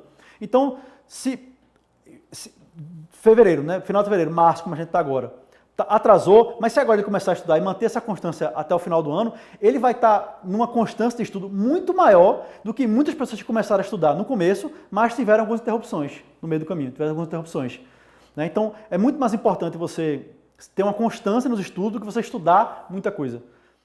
E questão, obviamente, né? Se você conseguir colocar a questão, mesmo agora no começo da preparação, né? E eu tô batendo essa tecla porque é muita gente que pensa assim, não, eu vou pegar uma base no começo, né? Eu vou pegar uma base de estudo aqui no começo, pegar um conhecimento, e aí depois eu começo a fazer simulado, depois eu começo a fazer prova na íntegra, mas você está perdendo tempo, você está deixando de entender suas dificuldades, deixando de entender a prova, né? Deixando de estudar por questões, que é o melhor método, que é o que vai fazer ser aprovado, e você vai estar deixando de acumular questões. Porque, se você faz, como você falou, né, 10, 15 mil questões ao longo do ano, velho, você está muito, muito, muito na frente de quem seguiu o cronograma inteiro de aula, a apostila, mas só fez 4 ou 5 mil questões. Você pode estar, velho, eu só consegui ver metade das aulas, metade das apostilas, mas você fez 15 mil, garanto, com toda a certeza do mundo, você está muito melhor de quem fez 5 mil questões, mas está em dia com o cronograma. Então a gente está em fevereiro, quase março, ainda dá tempo. Com certeza. Primeira coisa, faz o simulado da semana do teu cursinho. Começa por ele. Tá? Para você já começar a pegar o hábito, pegar a rotina de fazer simulado toda semana. E, velho, não tem tempo de voltar, segue de agora. Né? Não vai mudar muita coisa. Se apega, né? Exatamente, não se apega. Como eu falei, é melhor você seguir estudando constantemente do que você quebrar a cabeça e se desesperar porque tem coisa atrasada para trás. Né? E realmente acontece muito. Só vai funcionar se eu ver tudo desde o começo. Não é assim. Eu tenho certeza absoluta que em 2 meses e meio de estudo, quando eu passei para anestésio, eu não vi todos os conteúdos. Se brincar, eu não vi nem 30% da quantidade de conteúdo que eu deveria ter visto. Mas eu soube focar naqueles 30% mais importantes. E soube tirar bom proveito das questões que eu fiz. Então não é quantidade de conteúdo.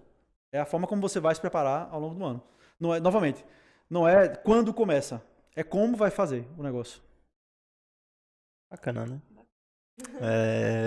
E aí, a última pergunta. Já sabe como é que funciona, mas mais uma vez, e explicando pro pessoal, se tivesse uma frase que tu pudesse transmitir pra todo mundo, pra todas as línguas, que todas as pessoas entendessem, e pra ser colocada num outdoor, o que é que tu colocaria nesse outdoor? Não é nenhuma frase, acho que uma palavra só resume a coisa, que é resiliência. A gente está vivendo agora assim, não vou dizer que eu percebo isso, né? Lógico, em alguns momentos eu percebo, mas se fala muito sobre isso. Né? Que à medida que as gerações vão ficando mais novas, a resiliência vai diminuindo. Né? Então teve uma pessoa de 20 anos hoje, né? Se ela for impactada por uma coisa que gere um estresse emocional nela hoje, com 20 anos, ela aguenta, veja, isso é o que está se falando muito, né? Ela aguenta menos do que uma pessoa de 20 anos atrás, de 50 anos atrás, com 20 anos, que teve o mesmo impacto. Ela aguenta menos. É isso porque a resiliência está diminuindo ao longo das gerações. Mas, para um concurso, e para tudo na vida, né, é preciso ter resiliência. Se você for resiliente e passar por cima de todos os obstáculos e até ficar mais forte com eles, não sei se vocês já ouviram falar da teoria do antifrágil. Né? O antifrágil é aquele cara que, velho, ele não é que ele segue, né, tem uma pancada, ele consegue seguir. Não, ele fica mais forte com a pancada. Né? Por quê? Ficou mais casca grossa, ficou mais... Aguenta, velho, pode vir uma mais forte que eu aguento. Pode vir uma mais forte que eu aguento ainda. Então, talvez a palavra que eu queria usar não seja nem resiliente, é antifrágil mesmo. Né? Porque é você ter uma pancada, sentir uma dor, um estresse, alguma coisa e ficar forte com aquilo. Se você tiver esse mindset de aprender com os erros, aprender com os fracassos, aprender com as coisas ruins que acontecem na sua vida, você vai ser uma pessoa antifrágil. Bacana. Massa. Muito bom. Muito bom. Inclusive, no Instagram da gente tem até um destaque que eu já falei um pouco sobre antifragilidade. É bem interessante o conceito. Mas, e aí? Já dá pra ir pra melhor parte? A melhor parte, biscoito da semana. Bom, a gente sempre começa com o convidado. O senhor já sabe como é que funciona. Trazer uma dica para os nossos internautas, ouvintes. Inclusive, a gente não pediu para vocês curtirem esse vídeo, não esqueçam. Se o cara chegou até aqui, ele vai ter que curtir, né? Tem que curtir, ele vai ter que curtir, se inscrever. É isso que a gente tá esquecendo, falar se inscrever. Se inscrevam, pelo amor de Deus. Curtir, se inscrever, deixar o seu comentário aqui embaixo. Compartilhar na sua rede social. E aí, ativar o sininho. E compartilhe com seus amigos, 5 inimigos estrelas. e com todo mundo, por favor. E aí, indo agora para a melhor parte do nosso episódio, que é o biscoito da semana, quando o convidado tem a oportunidade de dar uma dica de algo que ele está vendo, assistindo, experimentado, enfim, sobre qualquer tema e assunto. Tá, eu vou fazer um merchanzinho, tá? Não vai. Mas já focou ali. Não, a gente tem uma plataforma nova, né, que é, como eu falei, né, a gente adora ensinar medicina, né? Seja para concurso, seja para qualquer outra coisa, a gente adora ensinar. Não só medicina, a gente adora ensinar. Então a gente está com uma nova proposta, né, que é o MedClub, que é uma plataforma que você vai começar. Ela ainda não está no formato final, daqui a algumas poucas semanas a gente vai lançar no formato oficial, mas onde você vai se atualizar com conteúdos médicos voltados para o teu dia a dia no internato, voltado para o teu dia a dia nos plantões, no PSF, na UTI, na emergência, né? É uma coisa mais voltada para a prática. Né? Tem uma pegada de aula mais objetiva, como médico residente, separadinhas em blocos ali para você consumir no intervalo do teu plantão, entre um paciente e outro, né? Vai ter separado por áreas. Então, assuntos de dermatologia, assuntos de oftalmologia, de cardiologia, vão ter várias aulas, vai estar sempre atualizado semanalmente. Então, é uma plataforma que a gente vai lançar em breve, e que vai ser muito legal, um preço acessível também, para você estar se atualizando e até estudando, né, para o teu dia a dia, tanto no internato quanto da vida como médico também. Então, MedClub. O Instagram é medclub.oficial. E vai ter questão na plataforma? Não, questão é com o médico residente. Não, assim, a gente vai lançar na plataforma as aulas, mapas mentais e resumo de todos os assuntos. Né? Lógico, mas a gente vai colher feedback dos alunos se eles acharem que faz sentido ter questão ali, porque o objetivo não é esse, né? É mais ter uma pegada mais de prática. A gente vai dar casos clínicos, né? Os professores vão apresentar casos clínicos, e aí a partir desses casos a gente vai apresentando o assunto e mostrando os cenários possíveis para que ele aprenda com a prática. Uma coisa mais realmente prescrição. Exatamente, bem voltado para a prática. Como é que eu prescrevo uma reposição volêmica? Tá lá, o soro fisiológico, quando é que vai ser soro, quando é que vai ser plasma, qual o volume que você faz. Enfim, vai ser uma coisa bem voltada para a prática mesmo. Isso é muito bom, acho que falta muito. Às vezes a gente tem uma teoria super aprofundada na faculdade, chega ali no internato, aprende muita coisa de orelhada, mas no final das contas a gente não sabe fazer as coisas, tipo, na hora de carimbar, faz, pô, será que é dipirona mesmo? E Será você, que não é quando você se paracetamol? torna médico, você sente muito isso. Eu, tipo assim, faz tridil, aí, ok, vou fazer tridil. Aí, meu Deus, como eu faço tridil, Como é sabe? que eu prescrevo? dilui, Quantas né? ampolas? Como é que dilui? Exatamente, eu A sei que tem que pegada fazer, é mas ser como? bem prática. A gente já identificou, né? Todos os nossos professores, eles são professores que estão no meio acadêmico, né? Com estudante, com residente, com alunos. Então, a gente já identificou essa dificuldade que a maioria dos alunos recém-formados tem, e a ideia é resolver essas dificuldades. Mostrar na prática mesmo como é que ele vai ser um bom médico. E a plataforma de vocês vai ser só conteúdo médico ou vai ter mais algumas coisas, tipo... A princípio vai ser só médico, mas esse ano ainda a gente vai adicionar outras coisas que também fazem parte da vida do médico. Né? Finanças para médicos, qual é o médico que sabe manejar Nenhum. as suas finanças, né? É muito difícil encontrar um médico que tenha consciência sobre isso. Então a gente vai colocar conteúdos ali também sobre marketing digital, né? Que você tem que, né? É importante que você tenha algum conhecimento sobre isso, porque o mercado está exigindo. Sobre ética, direito médico, inglês médico, né? Enfim, vai ser uma plataforma bem completa realmente, para o dia a dia, para Já tem o médico ser um bom uma data de profissional. estreia? A gente vai lançar dia 31 de março o que a gente vai chamar de Med Club Experience. Não sei nem se eu poderia estar falando isso, mas... Exclusivo. Conteúdo exclusivo, só no Café Comédia.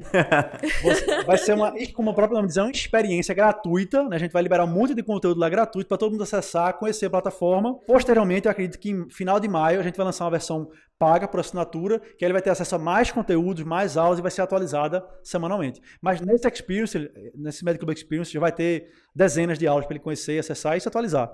Então vai ser uma experiência bacana. Então, 31 de março, anotem aí. E agora tu? Eu? Pode ir, primeiras damas. Ai, Primeiro toda vez que faz convidado isso e depois comigo. as damas, né? Bom, meu biscoito hoje vai ser bem sucinto, eu espero. Esdras já tinha dado um biscoito, acho que esse episódio vai ser lançado antes desse, do podcast A Culpa é do Cérebro. Acho que não sei. Mas enfim. Existe um podcast chamado A Culpa do Cérebro, que é na verdade, um especialista em neurociência.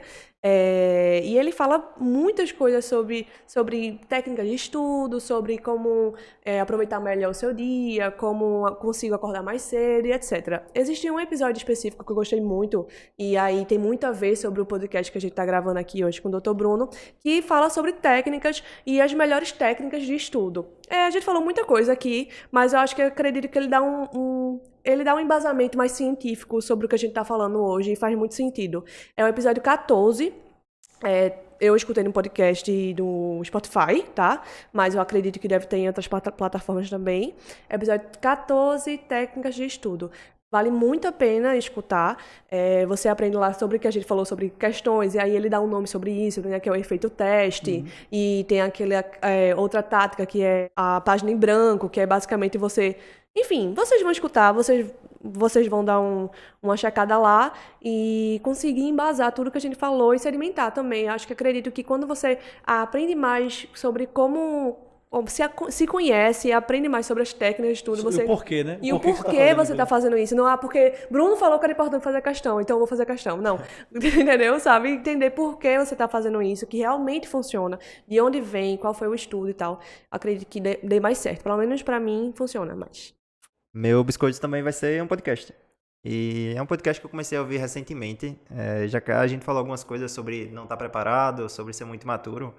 E uma coisa assim, um assunto que eu gostava muito na escola mesmo, no colégio, era a história. Eu gostava muito e, tipo, tinha algumas disciplinas, por exemplo, filosofia, que a gente não conseguia, não aproveita no ensino médio. A gente tem grandes mestres ensinando a gente, ensinando história, ensinando filosofia, ensinando coisas super importantes, coisas de geografia, de geopolítica, e a gente não aproveita. E O podcast que eu quero indicar é História em Meia Hora. É um podcast sobre história, obviamente o título já fala, e que é em 30 minutos, meia hora. E, tipo, tem vários assuntos. Vindo pra cá, eu tava escutando um podcast sobre a história de Martin Luther King. E como ele foi importante no combate do racismo, da segregação. E você escuta umas coisas assim que você não consegue imaginar como era, tipo, há 50 anos atrás. Isso era, tipo, normal, era permitido na lei, né? Tipo, é surreal. E, tipo, tem muito episódio, tem muita coisa pra você ouvir, tem muita coisa interessante. E que a gente tava comentando aqui antes, que as pessoas esquecem muito rápido das coisas, né? O brasileiro esquece muito rápido da história, tanto é que a gente teve aí a ditadura militar super recente e as pessoas não lembram como era viver naquilo, né? Então fica aí a dica, o podcast História em Meia Hora, vale super a pena, é super rápido. E é uma pegada assim, é bem didático, não tem muita enrolação, o cara fala da forma bem fluida, bem tranquilo, acho que vale a pena aí a indicação. Primeiramente, muito obrigada, doutor. Eu que agradeço o convite. Muito obrigada mais uma vez, né? Se quiser chamar de novo, falar de outras coisas, vamos falar. A gente vai falar de novo e vai falar de novo como foi sua história, como já... 150ª, Se quiser gravar um podcast ensinando finanças para médicos, né? Tipo, falando básico. básico. Aprender, aí depois eu posso falar. Mentira. Não existe. Não, mas a gente traz um especialista para falar disso. Acho que vai ser bacana. Acho que é uma boa trazer alguém para falar sobre finanças. Enfim, a gente se forma e não sabe de muita coisa, né?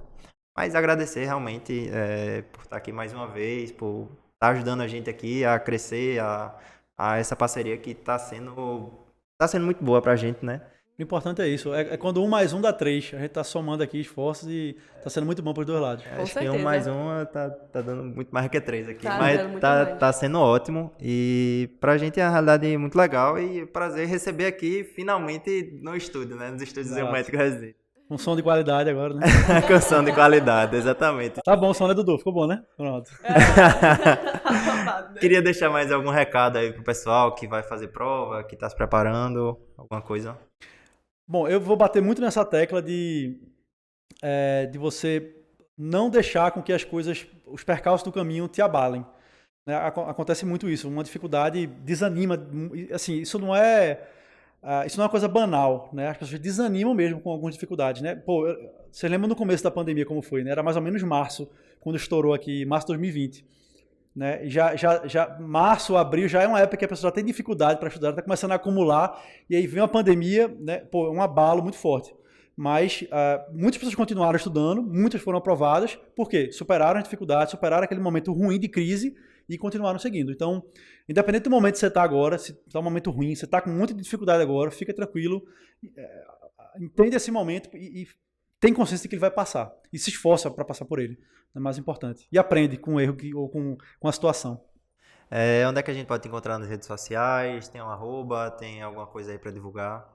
Siga o Médico Residente, né? Não pode deixar de seguir. E eu tenho o Instagram, Bruno Kos. Bruno K-O-S. Ok. Meu pessoal.